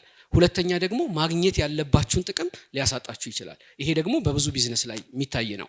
ሲምፕል እንደ ምሳሌ ባቀርብልሽ አንዳንድ ትልልቅ ገንዘብ አውጥተው ኢትዮጵያ ውስጥ ፋብሪካ የሚከፍቱ ሰዎች በጣም በሚገርማችሁ ሁኔታ አንዴም 2-3 በጣም ተደጋጋሚ ይገጥመኝ ነው። እዛ ዘርፍ ላይ የኢንቨስትመንት አዋጁ ልዩ የሆነ የታክስ ፕሪቪሌጅ ቅድም እንዳልኩ የቀረጥ ፕሪቪሌጅ ከታክስ ነፃ የመሆን ፕሪቪሌጅን ይሰጣል እዛ ዘርፍ ላይ። እነዚህ ሰዎች ግን አያውቁም። እንደ መደበኛ ቢዝነስ ያንን ፋብሪካ ከፍተው ሊያድኑ የሚችሉትን ምናልባት በሚሊዮኖች የሚቆጠር ገንዘብ በግብር መልክ ይከፍላሉ ማለት ነው። ያንን ህጉ ሰጥቶ ማለት ነው። ስለዚህ ለሁላችሁም ትንሽም ቢዝነስ ትሁን ምንም ትሁን ግን በአቅማችሁ እዚህ ጉዳይ ላይ እነዚህ ጉዳዮች ላይ ኮንሰልት ሊያደርጋችሁ የሚችል እያንዳንዱ እርምጃችሁን በህግ የተደገፈ ማድረጉ በጣም አግባብ ነው ብዬ አስባለሁ። በጣም እናመሰግናለን። ወሳኝ የሆነ ቲፕ ነው የተሰጠን። ቴክኖሎጂ ጋር የተያያዘ ጥያቄ አሁን ኢትዮጵያ ውስጥ ባለው አየር ሊሰራባቸው የሚችሉ ሰጀስት ልታደርጋቸው የምትችሉ ስታርታፕ ቴክኖሎጂ ዎች ካሉ ሰጀስት እንድታደርገን ነው። እሺ ብዙ ጊዜ የቢዝነስ አይዲያ ልክ እንደ እቃ ከሱቅ ከሆነ ቦታ ላይ ፒክ የማድረግ ቴንደንሲ ያለ ሀገራችን ላይም ሰው የሆነ ኮንሰልተንሲ ላይ የምንሄድና እንደው ምን ብሰራ ይሻለኛል የሆነ አዋጭ የሆነ የቢዝነስ አይዲያ ስጠን የምናገኘውን ጓደኛ ነጋዴ ምናምን which is በጣም ሮንግ የሆነ ወይ ቢዝነስ ከኛ ማንነት ከኛ ባክግራውንድ ከኛ ኤክስፒሪየንስ ከኛ ኤክስፖዠር ጋር በጣም ሪሌት ያደርጋል። አግሪ ቢዝነስ እና ወይም አግሪቴክ እና ፊንቴክ ላይ የተወሰነ ኤክስፖዠር ስላለኝ ፊንቴክ ላይ ባለፉት አመታት በጣም ብዙ የሰማናቸው የፊንቴክ ስታርታፖች ነበሩና ምናልባት አሁን ላይ የኔ ፔይ ትንሽ ወጣ ብሎ ልንመለከተው እንችላለን። ከዛ ውጪ ግን ብዙዎቹ የስታርታፕ ኢቮሉሽናቸውን መጨረስ ወይም ደግሞ አክሰለሬት ማድረግ ያልቻሉበት ተጨባጭ አለ። ሶ ምንድነው የዚህ ምክንያቱ የሚለውን ነገር በደንብ ማጥናትና ማወቅ ያስፈልጋል። በተለይ ደግሞ ቴክ ሪሌትድ የሆኑ ነገሮች ላይ ሪሊ የቴክኖሎጂ ኢንፍራስትራክቸሩ በበቂ ሁኔታ አለ ወይ የሚለውን ግምት ውስጥ ማስገባት ያስፈልጋልና ሀገራችን ኦኬ ቴክ ድሪቭን የሆነ ኢኮኖሚ ቢውል እያደረገች ነው፣ ዲጂታላይዜሽን አለ፣ ግን ሪሊ ኢንፍራስትራክቸሩ ግን አለ ወይ ግራውንድ ላይ የሚለው ነገር በጣም ኮንሲደር መደረግ ያለበት ይመስለኛል። ኔትወርክ ምናልባት አሁን ሁላችንም አውጥተን ስልካችንን የሆነ ዩቲዩብ ለመክፈት ብንሞክር ምን ያክል ቻሌንጅ እንደሚያደርገን እናውቃለን አለ። ሶ ቴክ አንድ በጣም የሚመሰረትበት ነገር ኢንተርኔት ኮኔክሽን ነው አይደለ? ሶ ኢንተርኔት ኮኔክሽን ራሱን የቻለ ችግር አለ። ሶ ቴክ ሪሌትድ የሆኑ ነገሮችን ስናስብ ሀሳቡን ብቻ ሳይሆን ሀሳቡን የሚሸከመው ኢንፍራስትራክቸር ሀገር ውስጥ በበቂ ሁኔታ አለ የሚለውንም ነገር ማሰብ ያስፈልጋል። አግሪቴክ ላይም በተለይ ለግራንት ለሚሰጡ አካላት በጣም አፒዝ የሚያደርግ ነው። አብዛኛው የኢትዮጵያ ሕዝብ የሚኖረው የት ነው? ግብርና ላይ ተሰማርቶ ነው የሚኖረው። 75% አካባቢ በግብርና ላይ የተሰማረው። ሶ ይህንን ኢኮኖሚ ትራንስፎርም ማድረግ የመንግስትን ፕራዮሪቲ ነው፣ የኢንተርናሽናል ተቋማትን ፕራዮሪቲ ነው እና በቀላሉ ፈንድ የሚገኝበት ስለሆነ ብዙዎች አግሪቴክ ይላሉና ሪሊ በተጨባጭ ግን አግሪቴክ ላይ ኢንጌጅ አድርገው ለውጥ ያመጡ እንደገና ደግሞ ቢዝነሳቸውን ስኬል አፕ አድርገው ማሳደግ የቻሉ ተቋማትን ብንመለከት በጣም ውስኑ ነው የምናገኛቸውና ሶ ጥቅል የሆኑ ምክረ ሀሳቦችን ስንወስድ ወደ ራሳችን ኮንቴክስቹዋላይዝ ማድረግ ያስፈልጋል። በተጨማሪ ደግሞ ቴክ ሪሌትድ የሆኑ አግሪቴክም ሊሆን ይችላል፣ ፊንቴክም ሊሆን ይችላል፣ ኢንፍራስትራክቸር አሰስመንት በደንብ መስራት አለብን። ሪሊ ያንን እኛ ያሰብነውን ሀሳብና ቢዝነስ ሊሸከም የሚችል ኢንፍራስትራክቸር አለ ወይ? ማህበረሰባችንስ ያንን ይዘነው የምንመጣውን ኢንፍራስትራክቸር ለመጠቀም የሚያስችል ልምድና ተሞክሮ ወይም ደግሞ አክሰስ አለ ወይ የሚለውን ነገር መሞከር አለብን። ለምሳሌ አንድ ተሞክሮ የነበረ ኢኒሼቲቭ ኬንያና ህንድ አካባቢ የሰራ በተለይ እነዚህ ማረሻ ትራክተር ምናምኖችን ብሎክቼንን መሰረት ያደረገ በጋራ እንዲጠቀሙ የማከራየት የቢዝነስ አይዲያ ነበርና ኢትዮጵያ ላይ መጣ። ስንቱ ገበሬ ነው ስማርትፎን ያለው? ስንቱ ገበሬ ነው ስለ ብሎክቼን ሲስተም የሚያውቀው? ምንም ትርጉም የለውም። የሆኑ ሰዎች ፈንድ በሉበት ምናምን አለቀ። ሶ የሆነ የቢዝነስ አይዲያን ይዘን ወደ መሬት ስናወርድ ይህንን ግምት ውስጥ ማስገባት ያስፈልጋል። ከዛ በተጨማሪ ደግሞ ታይሚንግ ኢዝ ቬሪ ኢምፖርታንት። የማህበረሰባችንን የእድገት ደረጃ ለክተን መንቀሳቀስ በተለይ የቢዝነስ አይዲያ ከሰዎች በምንወስድበት ሰዓት በጣም አስፈላጊ ነው። አንድ ጓደኛዬ የገጠመውን ኤክስፒሪየንስ ላውራና ሐሳቤን ልቋጭ። የዛሬ 10 ዓመት አካባቢ ዱባይ ለአንድ ኤክስፖ በሄደበት ሰዓት አንድ ድርጅት የሆነ በጣም ምርጥ ፕሮዳክት አለኝና ሀገር ውስጥ ብታስተዋውቀው በጣም ታተርፍበት አለ ኤጀንት ብትሆንልኝ ብሎ በጣም ፑሽ አደረገውና የዛኔ ይሄ ሰልፊ ስቲክ ምናምኖች ነው ያ ድርጅት የሚያመርተውና በቃ ልጁም ቴክኖሎጂካል ነገር ነው ብሎ ፋንሲ ያደረገ ምናምን ተስማማ። የተወሰኑ ሳምፕሎችን እቃዎችን ገዝቶ መጣና ኢትዮጵያ ውስጥ ልሽጠው ቢል ገበያ ቢፈልግ ሊያገኝ አልቻለም። ምንድን ነበረ የዛኔ ችግሩ? ገና ይሄ የሰልፊ ካልቸር የዲጂታል ቴክኖሎጂ አጠቃቀም ካልቸር ገና ቢውልድ አላደረገም ነበር። ከዛ 5 ዓመት ቢዝነሱ አላዋጣ ሲለው ጥሎት ወጥቶ ወደ ሌላ ቢዝነስ ገባ። ደን ከ5 ዓመት በኋላ ግን እዛ ቢዝነስ ላይ የገቡ ሰዎች ግን ካልቸሩ ቢውልድ ሲያደርግ እዛ ቢዝነስ ላይ የገቡ ሰዎች ግን በደንብ ፕሮስፐር ማድረግ ቻሉ። ፕሮዳክቱ ላይ ማርኬት ላይ ፕሮዳክቱን በሚገባ መሸጥ ችለዋል። እና እንደ ታይሚንግ ኢዝ ኦልሶ በጣም ማተር ያደርጋል። እነዚህን ሀሳቦች ነው።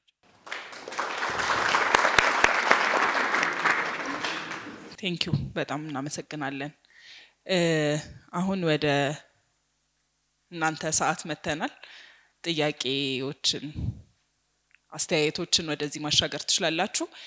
ጥያቄዎች ባይዘዌ ለፓናሊስቶቻችን ብቻ ሳይሆን ለፕሬዘንተሮቻችንም ማቅረብ ትችላላችሁ። ቅድም የቀረቡት ሀሳቦች ላይ ጥያቄ ካላችሁ። ሰላም አለይኩም ወራህመቱላሂ ወበረካቱ።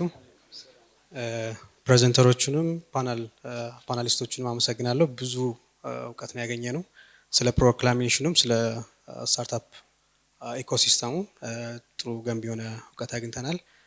አንዳንድ ነገር ኢንፋሳይዝ ለማድረግ ነው ከዩሮፕና አሜሪካ እንዲሁም ኢትዮጵያ ውስጥ ወደ 3 ስታርታፖች ጋር የመስራት እድል ነበረኝ እና ኢኮሲስተሙን አይ ቲንክ በትንሽም ቢሆን አውቀዋለሁኝና እዛ ጋር ያዩዋቸውን ፕሮዳክቶች ለምን ኢትዮጵያ ውስጥ መጥቶ አይሰራም የሚል ነበር እና በግልጽ አማርኛ ኢትስ ክሎንድ ሳሙዌር ያለ አሜሪካን ሀገር ያለ ዩሮፕ ያለ ቡልጋሪያ ያለ ፕሮዳክት ኢትዮጵያ ውስጥ አምተን ነው የምንሰራው የሚል በግልጽ አማርኛ ተናግረን ኢቫሉዌሽን አልፈናል እና ፕራግማቲክ ነው ሪቨርስ ኢንጂነሪንግ ኮፒ ክሎን ማድረግ ኢትስ ናት ኤ ሼም ብዙ ሀገሮች የተቀየሩበት መንገድ ስለሆነ ኢትዮጵያም ደግሞ የሚያስፈልጋትኝ እንደዚህ አይነት ሲስተሞች ይመስሉኛል ከስክራች ምናልባት የራሳችን ብቻ የሆኑ ፕሮብለሞች ካሉ ለነሱ የሚሆን ሶሉሽን ቢውልድ ለማድረግ ከስክራች ልንጀምር እንችላለን ግን ሳሙዌር ያለ ፕሮብለም ሶልቭ ለማድረግ ፍሮም ስክራች ፍሮም ዚሮ ጀምሮ መሄድ አስፈላጊ አይመስለኝም እና በኤአይ ፓወርድ የሆነ አይደንቲቲ ቬሪፊኬሽን ኬዋይቢ ኬዋይሲ የሚባሉ ከገቨርናንስ እና ከፊንቴክ ኢንቴግሬሽን ጋር የሚገናኙ ሲስተሞች ናቸው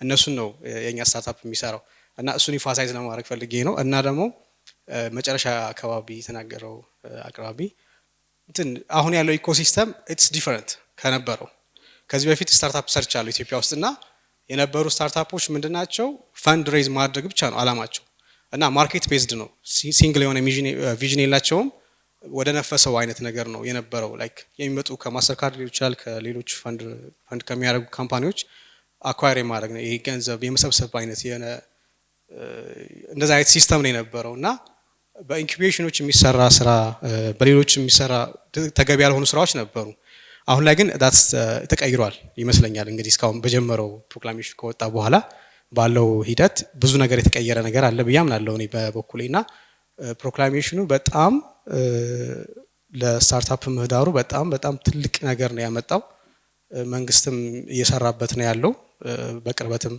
በቅርብ ጊዜ ፕራይም ሚኒስተሩ መጥቶ ቪዚት ያደረገበት ሁኔታ ነበረ እዛ የነበሩ ስታርታፖችን ያበረታታበት መንገድ ነበረ ሁሉም ሚኒስተር መስሪያ ቤቶች ፐብሊክ ሴክተሩ ከነዚህ ስታርታፖች ጋር በቅርበት እንዲሰራ ኢንፋሳይዝ ያደረገበት መንገድ ነበር እና አንደርማይን ባናደርገው ወጣቶች በተለይ እዚህ ኢንዱስትሪ ላይ በጣም መሳተፍ ያለብን ይመስለኛል ይሄን ነገር ኢንፋሳይዝ ለማድረግ ነው ሶ ይሄን ለማለት ፈልጌ ነው አመሰግናለሁ ሽክራን ቢስሚላህ ሰላም አለይኩም ወራህመቱላሂ ወበረካቱ በቅድሚያ አላህን አመሰግናለሁ ሲቀጥል ደግሞ ኤምኤስ ሊግ እና ሐላል ቢዝነስ ፎረም ቴንክ ዩ ቬሪ ማች እንደዚህ አይነት ዲስከሽን ፓነል ዲስከሽኖች ይቀጥሉልን የሚል አንደምታ ያለው ሐሳብ ልሰጥ ፈልጋለሁ በዚሁ አጋጣሚ ቀጥታ ወደ ጥያቄ ስገባ ደግሞ ያው ስቲል እስካሁን ከሰጣችሁን ሐሳብ የተረዳሁት ነገር ስቲል ኢን ኢትዮጵያ በጣም ህፃን ነው የስታርታፕ ሐሳብ ራሱ የሚል ሐሳብ ላነሳ ፈልጋለሁ ኤቭሪዋን ትላልቅ ቦታዎች ላይ የደረሱ እኛንም ጭምር እኔ ከአዳማ ነው የመጣሁት ያው አብዱል ሐሊም እባላለሁ ዲጂታል ማርኬቲንግ ላይ የሚሰራ ፒኤልሲ አለኝ ስቲል እኔም ቻሌንጅ ሲያደርገኝ የነበረው ነገር የስታርታፕ ነገር ፐብሊካሊ የታወቀም ነገር ሳይሆን ኢቭን ኢንዶር ቤት ውስጥም እንኳን የታወቀ ሳይሆን በራስ ተነሳሽነት በራሳችን ፍላጎትና በራሳችን ፐርሲቨረንስ አልፈን እዚህ የደረስነው ነው እንጂ በጣም ኢንፎርሜሽኑ እንኳን የለም ምንም ነው የሌለው ሶ አሁን የተነሳው ፕሮግራሜሽን ራሱ በ2 ቢሊዮን አይነት መንግስት ፈንድ ላይ ያደርግ አይነት ሐሳብ ነው እንጂ የሰማነው እንዴ ዲፕሊ የተረዳነው ነገር የለም ባይዘው እኔ ይሄንን ጉዳይ ራሱ የሚንበር ቲቪ ፌስቡክ ፔጃቸው ላይ አይቼ ነው then what is this ብዬ ከዛ ጎግል ማድረግ የጀመርኩት then የሆነ አይዲያ ኖሮኝ ነው ወደዚህ የመጣሁት ራሱ ልላችሁ ፈልጋለሁ ሶ ይሄን ያህል ቢዝነስ ውስጥ እንኳን ኖርን ይሄን ያህል ኦፖርቹኒቲዎች እያሉ በጣም ፋር ፓርት የሆነ ሲቹዌሽን ላይ ነው ያለነው ማለት ሶ እንደዚህ አይነት ዲስከሽኖች በበዙ ቁጥር ደግሞ በተለይ እኛ ማህበረሰብ እንደዚህ አይነት ነገራቶች ላይ በፊት ቀዳሚነት መሳተፍ አለበት የሚል ሐሳብ አለኝ ሁለተኛ ደግሞ ከዚህ ጋር ካነሱት ወንድሞቼ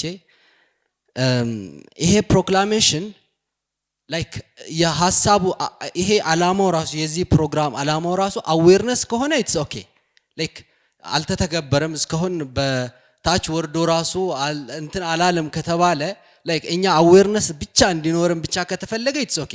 ከዛ ውጪ የኤክስኪዩሽን ጉዳዩ ቢወራልን አም ሶ ሃፒ። አንተ አብዱ እዚህ ጋር ሄድና እንዲህ አድርግ። ለምሳሌ እውቅና የሚሰጠን ቦታ ከዚህ ቢሮ የኮፒራይት ጉዳይን እዚህ ጋር አስፈጽም፣ እዚህ ጋር እንዲያድርግ። የዚህ ፕሮክላሜሽን ጉዳይ ደግሞ ከ1 ዓመት በኋላ ወር ከ2 ዓመት በኋላ ሊተገበር ስለሚችል አንተ የምትሳተፍበት በእንደዚህ አይነት ጉዳዮች 4 ነጥብ። ቴንክ ዩ በጣም አመሰግናለሁ። እሺ ቢስሚላህ አልহামዱሊላህ ሰላቱ ሰላም አላ ረሱላህ ሰለላሁ ዐለይሂ ወሰለም። አላሚን ሁሴን እባላለሁኝ። የመጣሁት ከቴፒ ነው። ተወልጄ ያደግኩትም እዛው ነው። እኔ ያን ያክል ጥያቄ የለኝም፣ ግን የቢዝነስ አይዲያ ነው ያለኝ። ያን የቢዝነስ አይዲያ ደግሞ ዴቨሎፕ ለማድረግ አንደኛ ካፒታል ያስፈልግ ይችላል። እሱም የለኝም። ኔትወርኪንግ ምናምን እነዛ ነገሮች አሉና ቴፒ ብዙ የሚመረቱ ምርቶች አሉ እዚሁ አዲስ አበባ ሀገር ውስጥንም የምንሸጣቸው ምርቶች። ከዛም በተጨማሪ ደግሞ እስከ ኤክስፖርት እስከ ውጭ ሀገር ድረስ የምንሸጣቸው ንጹህ ምርቶች አሉ። ከዛ ውስጥም እንደውም አንዳንድ አረቦች ሄደው አንዳንድ ፕሮዳክቶችን አይተው ስራ የጀመሩበትና ኤክስፖርት ማድረግ የጀመሩበት ታይም ነበርና እኔም ራሱ እነሱ ጋር ተቀጥሬ እሰራ ነበርና የመጀመሪያው ንጹህ ማር አለ። ኤክስፖርት ለማድረግም ሀገር ውስጥም ለማከፋፈል የሚሆን አሁን አብዛኛውን ሰው ማር በስኳር ነው እየበላ ያለውና ያን ነገር ለመቀነስና ሀገሪቱ ላይ ደግሞ ንጹህ የሆነ ፕሮዳክት እንዲፈጠር እኛ ሙስሊም ነጋዴዎችም ሙስሊም ማህበረሰብም የሚጠበቅበትን ማድረግ አለበት እላለሁኝ። ከዛ በተጨማሪ ብዙ ኤክስፖርት የሚደረጉና ሀገር ውስጥ የሚሸጡ ምርቶች አሉ። እነሱን ለመጥቀስ ያክል የመጀመሪያው ንጹህ ማር ነው ብያቸዋለሁ። ሁለተኛ ከቅመም እንደ ቁንደ በርበሬ፣ ኮረሪማ፣ እርድና ዝንጅብል፣ አቮካዶ፣ ሙዝ፣ የመጨረሻው ደግሞ ሻይ ቅጠል ነው። ሶ እነዚህን ፕሮዳክቶች የቱ ጋር ሄጄ ኔትወርክ ፈጥሬ መስራት እችላለሁኝ? ማንስ ከኔ ጋር ኮንታክት አድርጎ መስራት ይችላል? እሱን አስቡበት፣ ምንም ችግር የለውም። ብቻ ግን በጣም ንጹህ የሆኑ ፕሮዳክቶች እኛ ሀገር አሉ። ሹክራን ጀዛኩሙላሁ ኸይረን። እሺ የተነሳው ሀሳብ ፓናሊስቶቹም ፕሬዘንተሮቹም የሚያነሱት ሀሳብ በጣም ቆንጆ ነው። ሜቢ ወንድሜም አንስቶታል ቅድም ይሄ የኮፒንም ኢቭን የሚፈቅድ ስታርታፕ መጥቶልናል እንደመባሉ ሰዎች እንግዲህ ባላቸው የሶሻል ሚዲያ ኤክስፖዠር ብዙ ነገሮችን ትራንስፕላንት ለማድረግ ብዙ ነገሮችን ያስባሉ። ሳም ቴክኒካል ኖሃው የሚፈልግ ሜካኒካል ሊሆን ይችላል፣ ፋይናንሻል ኖሌጅ፣ ብዙ አይነት ዳይቨርስ እንትኖችን ይፈልጋል። ሰው ደግሞ ያንን ሁሉ እንትን ላይ ይችላል ወይ ደግሞ በተወሰነ የሚቀርማት ነገር ሻሎ ተሆነና ነገሩን እንዴፕ ሄዶበት እንደ አንድ ስታርታፕ ተቆጥሮ ትልቅ ኮንትሪቢዩት ሊያደርግ የሚችልበትን እድል ሄዶ ከሰዎች ኢንዲቪጁዋሊ ከሚያውቃቸው ሰዎች እንጂ የሚሰበስበው ነገሮች ኢንስቲቱሽናላይዝድ ሆነው እንደኛ ኮሚኒቲ ኢንስቲቱሽናላይዝድ የሆነ በቮለንተሪም ሊሆን በቮለንተሮችም ረን የሚደረግ ሊሆን ይችላል። ልክ እናንተ አሁን የመጣችሁ በእርግጠኝነት አብዛኛው ሰው ቮለንቲር ሆኖ ነው ይሄን ነገር እንትን እያደረገ ያለውና እንደዚህ አይነት ኢፈርቶችን ኢንስቲቱሽናላይዝ ማድረግ ብንችል ሄጄ በሪሞትሊም ሊሆን ይችላል ፊዚካሊም ሊሆን ይችላል ካለ እንደ አንድ ቢሮ ዴዲኬትድ ቢሮ ኖሮን እነዛ ነገሮች ላይ ወንድሜ ሲያነሳቸው የነበሩት የት ልሂድ፣ ማንን ላናገር፣ እንዴት ልግባ፣ እንዴት ልውጣ የሚለውን ፐርሰናሊ እንደዚህ አይነት ሰዎችን ታለንቶችን ለቮለንተር ስራ መሰብሰብ የምንችልበት እንደዚህ ስታርታፖችን ከመደገፍ አንፃር ቮለንተሮችን ልንሰበስብበት የምንችል አንድ ኢንስቲትዩሽን ፎርም ማድረግ ቢቻል የተማሪዎችን ፈጥረናል፣ የሌሎችን ፈጥረናል። እነዛን ነገሮች ለምሳሌ ቴክኖሎጂካሊ ኢምቤድ የሚደረጉ ሀሳቦች ብዙ ሀሳቦችን ሎካሊ ሰራውንዳችሁ ላይ ፈልጉ ተብለናል። ያንን ይዘን ብንመጣ እንዴት ቴክኖሎጂካሊ ኢምቤድ መደረግ እንደሚችል ልናምነው እንትን ልንለው የምንችለው ትረስትድ የሆነ አንድ ኢንስቲትዩሽን ሲኒየርስ ያሉበት ኢንስቲትዩሽን ቮለንተሪ ረን የሚደረግ ነገር ቢኖር ብዙ ነገር እንትን ሊል ይችላል። አንዳንዴ እንዲሁ ሳናቀው የሆነ ሀሳብን ይዘን ሄደን ኤቭሪባዲ የሆነ ሀሳብንም ምንም ለመስረቅ እንትን ብሎ ሬዲ ሆኖ የሚጠብቅ እንትን አለና የራስ ሲሆን ትንሽ እና ሞር ሲኒየር በመላቸው ሰዎች ጋይድ መደረጉ ነገሮችን መልቲ ዳይሜንሽናሊ ቤኔፊሻል ሊያደርገን ይችላል ብዬ አስባለሁና አመሰግናለሁ። እቺን ይቻቻል። እሺ እኔ ያለኝ ጥያቄ ለኢብራሂም ነው። በጣም በጥሩ ሁኔታ እየሄደ ስለነበረ ምንም ጥያቄ አልነበረኝም፣ ግን አሁን እየተነሱ ያሉት ሐሳቦች የሚነግረኝ ነገር አለ። ምክንያቱም ስታርታፕ ኢንተርፕረነርሺፕ ምናምን ዝም ብሎ ነገር አይደለም፣ ሜንታሊቲ ይፈልጋል። ጉዳዮቹ ሲነሱ አሁንም ሲጠይቁ እነሱ ይሄ ነገር እኛና እነሱ የተለያየ ቦታ ነው ያለነው ብዬ አሰብኩኝና ፌስቡክም ዩቲዩብም ገብቼ በአማርኛ ስታርታፕ ብዬ ጽፌ በጣም ብዙ ነገር ነው ያመጣልኝ ማለት ነው። ብዙ ከዚህ በፊት ያየኋቸውንም ያላየኋቸውንም ማንም ሰው በዚህ ዘመን ስፑን ፊድ ሊያደርጋችሁ የሚችል ሰው የለም። ስለዚህ ጉዳይ እውነቱን ለመናገር ይሄ እስኪዘጋጅ መጠበቅ አይደለም። አንድ ስራ መፍጠር የሚፈልግ ሰው ስራ መስራት የሚፈልግ ሰው ማድረግ ያለበት በጣም ቢግ ኢሹ መሆኑን የምታውቁት ጠቅላይ ሚኒስትሩ ያልሰበሰቡት እንትን የለም።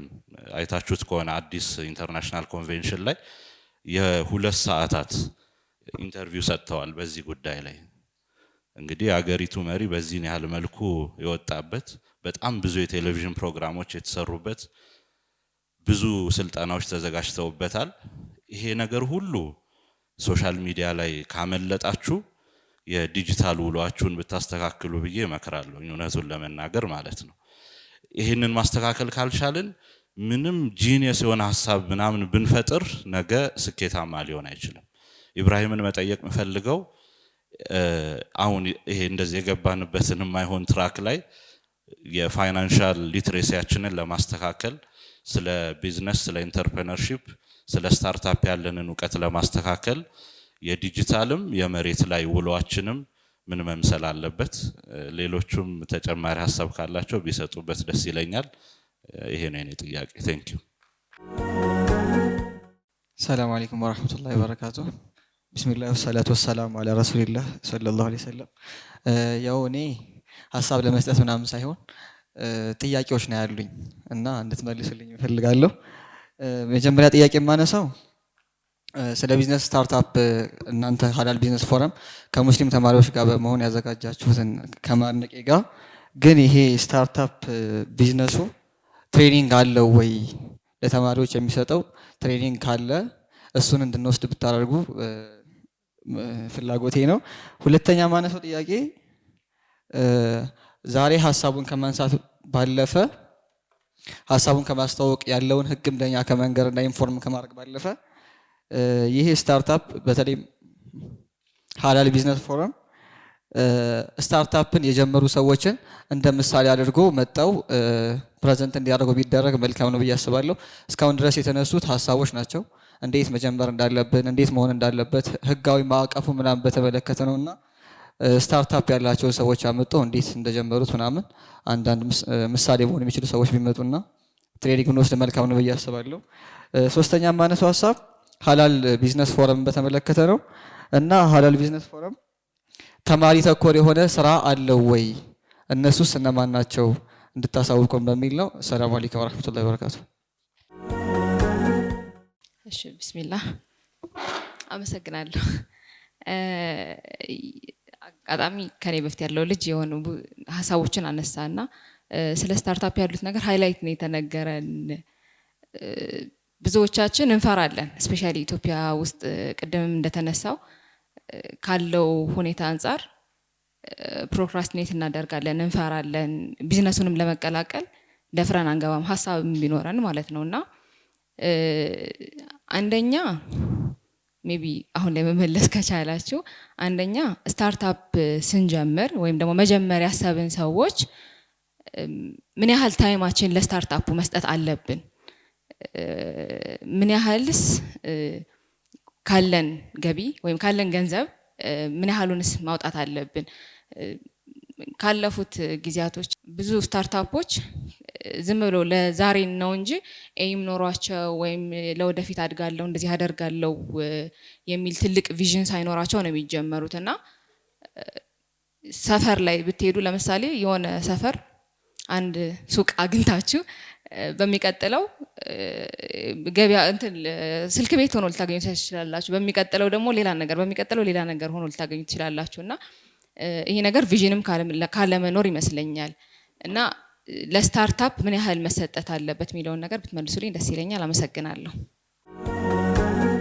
እሺ ቢስሚላህ ቴንክ ዩ። ሰዓት ስለሌለ አንድ አጭር ጥያቄ ነው ያለኝ እኔ አብዛኞቹ አሁን ሜንሽን እየተደረጉ ያሉት ሰርቪስ ብዙም አላየሁም ፕሮዳክት ላይ ቴክ ካምፓኒዎች ላይ ነውና አዘ ሰርቪስ ካምፓኒ ይሄ ፕሮክላሜሽን እንዴት ነው ልንረዳው የምንችለው ሰርቪስ ላይ መስራት የምንፈልግ ሰዎች ማለት ነው እኔ አንድ ነጥብ ነው ማነሳው ሁሌ የሚገጥመኝ ነገርና አንድ የሚታወቅ የአዲስ አበባ ዩኒቨርሲቲ የህግ ፕሮፌሰር የሚለው ነገር አለ ለህግ ትምህርት እንጂ ለህግ ምክር እዚህ አልመጣችሁም ይላል ሐሳቡ ይገባችኋል ብዬ አስባለሁ እንደዚህ አይነት ፕሮግራሞች ላይ ለእናንተ የሚነገሩ ነገሮች ዳርናት ፐርሰናላይዝ የተደረጉ ወይም ለእያንዳንዱ ሰው የግል ጉዳዩን የሚፈታበት ሳይሆን የምር ኮሚትድ የሆነ ሰው እኔ የጠብታ አምቡላንስ ባለቤት አቶ ክብረት የምታውቁ ከሆነ ሐሳቤን ስላመንኩበት ቤቴንም መኪናዬንም ስሸጥ ምንም ምክንያቱም የሆነ ጥግ እንደማደርሰው ስለማቅ ስለዚህ አሁን እህቴም ካነሳችሁ ጥያቄ ጋር ምናልባት ይያዛል ለቢዝነሴ ምን ያህል ጊዜ መስጠት አለብኝ ምን ያህል ገንዘብ ያመነበት ሰው ይሄን ጥያቄ አይጠይቅም ባይዘው ይሄን ነገር እስከ ጥግ አደርሰዋለሁ ብሎ የሚያምን ሰው ኤሎን መስክ ሁሉ ነገሩን ሽጦ ቢሮ ስር ነበር የሚተኛው ምናልባት ለ9 ወር ለ10 አመታት ምክንያቱም ስላመነበት ሐሳቡን ሰው እንደ ቢዝነስ ከሆነ የምትጠይቁት ጥያቄ የምትጠይቁት ምክር ኮሚትመንታችሁን ባይዘው ያሳያል ስለዛ ነገር ምክንያቱም አንዳንድ ጊዜ እኔ በጣም ኢሪቴት ስለሚያደርገኝ ነው if you can google it አይደል ተጨርሱታላችሁ በጣም እጃችሁ ላይ ባለ ስልክ ጉግል አድርጋችሁ ማግኘት የምትችሉትን ነገር በቃ ሌላ ምክር አያስፈልጋችሁም ግን ደግሞ ያ ምክር ለኔ በጣም ኢምፖርታንት ነው ደግሞ የሚል ሰው ደግሞ ልዩነቱ ባይዘው ቢዝነስ ስር በሚሳካላቸውና በማይሳካላቸው ሰዎች ስኬት የሚል ዴፊኒት የሆነ ነገር ሳይሆን ማስቀምጥላችሁ በእኔ የቢዝነስ ኤክስፒሪየንስ ውስጥ በጣም within 3-4 years ለውጥ በሚያመጡ ሰዎችና አንድ አይነት ስራን 15 እና 20 ዓመት በሚሰሩ ሰዎች መካከል ያለው ልዩነት ለሚፈልጉት ነገር ዋጋ ይከፍላሉ የሚገባውን ባለሙያ ከመፈለግ ጀምሮ ማለት ነው ስለዚህ የት እንሂድ የት ነው የምናገኘው እንደዚህ አይነት መረጃ የት እናገኝ የሚለው it's up to your commitment ግን ጥቅል የሆነ ነገር ልስጣችሁ ስለ ህጎች ማወቅ የምትፈልጉ ከሆነ ቴሌግራም ላይ ገብታችሁ ኢትዮጵያን ሎውስ ወይም ሎው የምትል ቃል ብትጽፉ በጣም ብዙ በነፃ ተከፍለው የማይገኙ ምክሮችን የሚሰጡ የቴሌግራም ገጾች አሉ ከዛ ደግሞ ስለሚወጡ ህጎች መመሪያዎች ደንቦች ሁልጊዜም ራሴን አፕዴት ማድረግ ፈልጋለሁ የምትሉ ደግሞ ከሆነ የፍትህ ሚኒስቴር ዌብሳይት ላይ በአሁን ሰዓት አብዛኞቹን መመሪያዎች ደንቦች ምኖች ተግባራዊ ከሚሆኑበት እንደውም ህጉ የሚለው ምንድነው ዌብሳይቱ ላይ ፐብሊሽ ያልተደረገ ህግ ኢቭን ቢወጣም ተግባራዊ አይሆንም ይላል ወይም ተፈጻሚነት አይኖርም ይላል ስለዚህ እዛ ላይ መከታተል ይችላልላችሁ ከታክስና ታክስ ነክ ጉዳዮች ላይ በጣም አብዛኞቹ መመሪያዎች ከሚኒስትሪ ኦፍ ሬቨኑ ወይም ከገቢዎች ሚኒስቴር የዌብሳይት ላይ ማግኘት ትችላላችሁ ይሄንን ለማለት ነው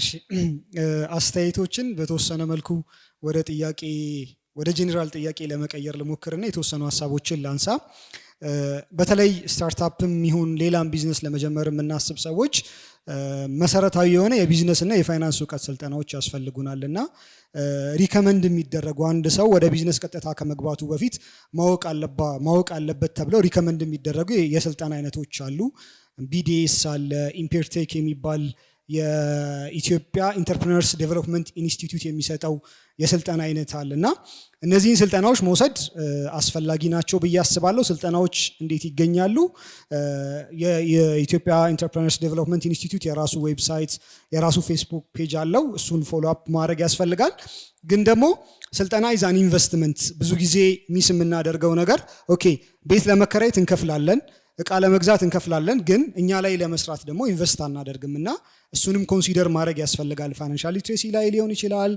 ቢዝነስ ዴቨሎፕመንት ላይ ሊሆን ይችላል ምናወጣው ምን ከፍለው ክፍያ ኢትስ አን ኢንቨስትመንት እና እንደውም ትልቁ ኢንቨስትመንት መሆን ያለበት እሱ መሆኑን ታሳቢ ማድረግና በዛ ልክ ማስራት ያስፈልጋል ምናልባት ነፃ የስልጠና ማቴሪያሎችን የምትፈልጉ ከሆነ የአይኤልኦ ዌብሳይት ላይ በአማርኛም በእንግሊዝኛም የተዘጋጁ የስልጠና ማኑዋሎች አሉ ከፋይናንሻል ሊትሬሲ ቢዝነስ እንዴት ነው የምናቋቁመው እንዴት ነው የምንሰራው ምናምን የመሳሰሉ ነገሮች በጣም በባለሙያ የተሰሩ ማኑዋሎች አሉና የኢንተርናሽናል ሌበር ኦርጋናይዜሽን ወይም አይኤልኦ ዌብሳይት ላይ እነዚህ ነገሮች ወደ 10 አካባቢ ማኑዋሎች ናቸው ማግኘት ትችላላችሁ ብዬ አስባለሁ ብዙ ጊዜ የቢዝነስ አይዲያዎች ይኖሩንና የፋይናንስ እጥረት ከዛ የኔትወርኪንግ እጥረት ምናምን ሲገጥመን የምንጨነቅበት ከዛ በኋላ ደግሞ የት ነው የማገኘው ማርኬቱን የት ነው ፋይናንሱን የማገኘው ብለን የምናስብበት አጋጣሚዎች አሉና እኔ አይ ቲንክ በዚህ ሰዓት ከዲጂታል ፕላትፎርሙ በላይ ገበያ አለ ብዬ አላስብም።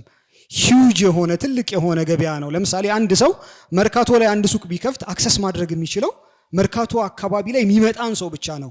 ዲጂታል ፕላትፎርም ኦቨርኦል ኢትዮጵያን ከኢትዮጵያም ውጭ ያለውን ሰው አክሰስ ማድረግ የምንችልበት የገበያ አማራጭ ነው። ምንም አይነት ክራይ የማንከፍልበት ምንም አይነት ሰራተኛ የማንቀጥርበት ፕላትፎርም ነውና ይህንን ዩቲላይዝ ማድረግ አለመቻል አይ ቲንክ አሳዛኝ ነው የሚሆነው። አንድ ሰው ሊሸጥ የሚችል ምርት ልሸጥ የሚችል አገልግሎት አለኝ ብሎ የሚያስብ ሰው ከሆነ there is opportunity ማርኬት አለ፣ በጣም ቀላል ማርኬት አለና ስልካችን ውስጥ ነው ማርኬቱ ያለውና ያንን መጠቀም ስኬል አፕ ማድረግ እንችላለን ብዬ አስባለሁ። ሌላው ግን ለቢዝነስ መስዋዕት ካለብን ገንዘብና ጊዜ ጋር በተያያዘ ለተነሳው ጥያቄ አንድ የሚባል ነገር አለ።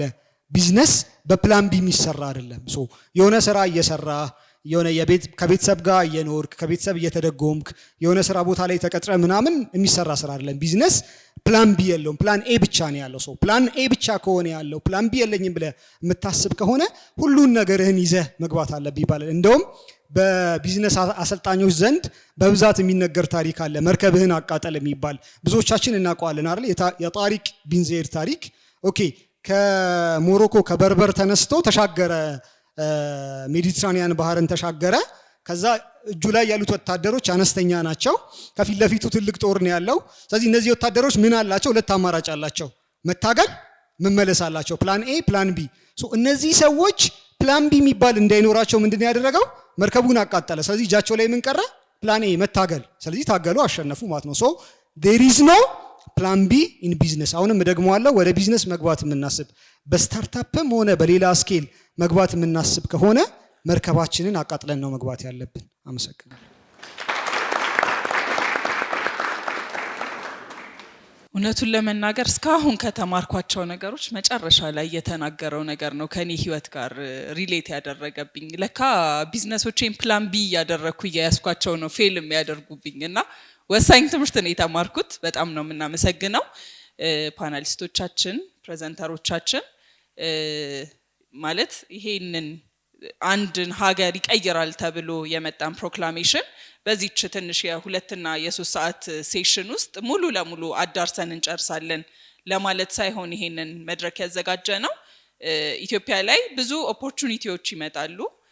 ነገር ግን ባለማወቃችን ምክንያት ኦፖርቹኒቲዎቹ ከኛ ያልፋሉና ከዚህ በኋላ ያለው የወጣት ትውልድ ግን እነዚህን ኦፖርቹኒቲ አውቆ እድሎቹን እየተጠቀመ ሀገር በማሳደግ ላይ ሀገሪቱ እየተራመደች ባለችበት ፔስ እየተራመደ አብሮ ቅድም ወንድማችን አህባቡ የተጠቀማትን ቃል ልጠቀምና አብሮ የሚበለጽግ ትውልድ ለማፍራት አንድ እርምጃ ነው በሚል ነው ይሄንን መድረክ ያዘጋጀ ነው። ኢብራሂም አብዱልአዚዝ፣ ሁሴን ረዲ አወል፣ ረመዳን ሳላህ በጣም ነው የምናመሰግነው። ሰናቢል ቢዝነስ ፎረም ከዚህ በኋላም የሚቀጥል ይሆናል። ያነሳችኋቸው ሀሳቦች ከዚህ በኋላ በሚኖሩን የሰናቢል ፎረሞች ላይ የተዳሰሱ የቢዝነስ ኔትወርኮችም እየተፈጠሩ የሚሄዱ ይሆናል ብለን ተስፋ እናደርጋለን። በጣም እናመሰግናለን። መርሐበን። እስካሁን ስትከታተሉት የነበረው በሙስሊም ተማሪዎች ሊግ ከሀላል ቢዝነስ ፎረም ጋር በጋራ በመሆን ያሰናዱትን ሰናቢል ቢዝነስ ፎረምን ነው። የአዲሱን የስታርታፕ አዋጅ በተመለከተ 1396/2025 ነው። ይህንን አዳራሽ የፈቀደልን ዋሊያ ቡክስቶር ነው። ባካችሁ ዋሊያን አክብሩልኝ። የሁልጊዜ የሚዲያ አጋራችን ሚንበር ቲቪም የዚህ የሰናቢል ቢዝነስ ፎረም የሚዲያ አጋራችን ነበር። ሚንበርንም አመስግኑልኝ። በመጨረሻ ሀሳብ አቅራቢዎቹንም እንዲሁም ፓናሊስቶቹንም አክብሩልኝ። ለራሳችሁም አንድ ሞቅ ያለ ሞራል ስጡልኝ። ስለመጣችሁ ሁላችሁንም እናመሰግናለን። ቀደም እህት ከንዚያ እንዳለችው ሰናቢል ቢዝነስ ፎረም በቀጣዮቹ ጊዜዎች የሚኖሩ ይሆናል ኢንሻአላህ።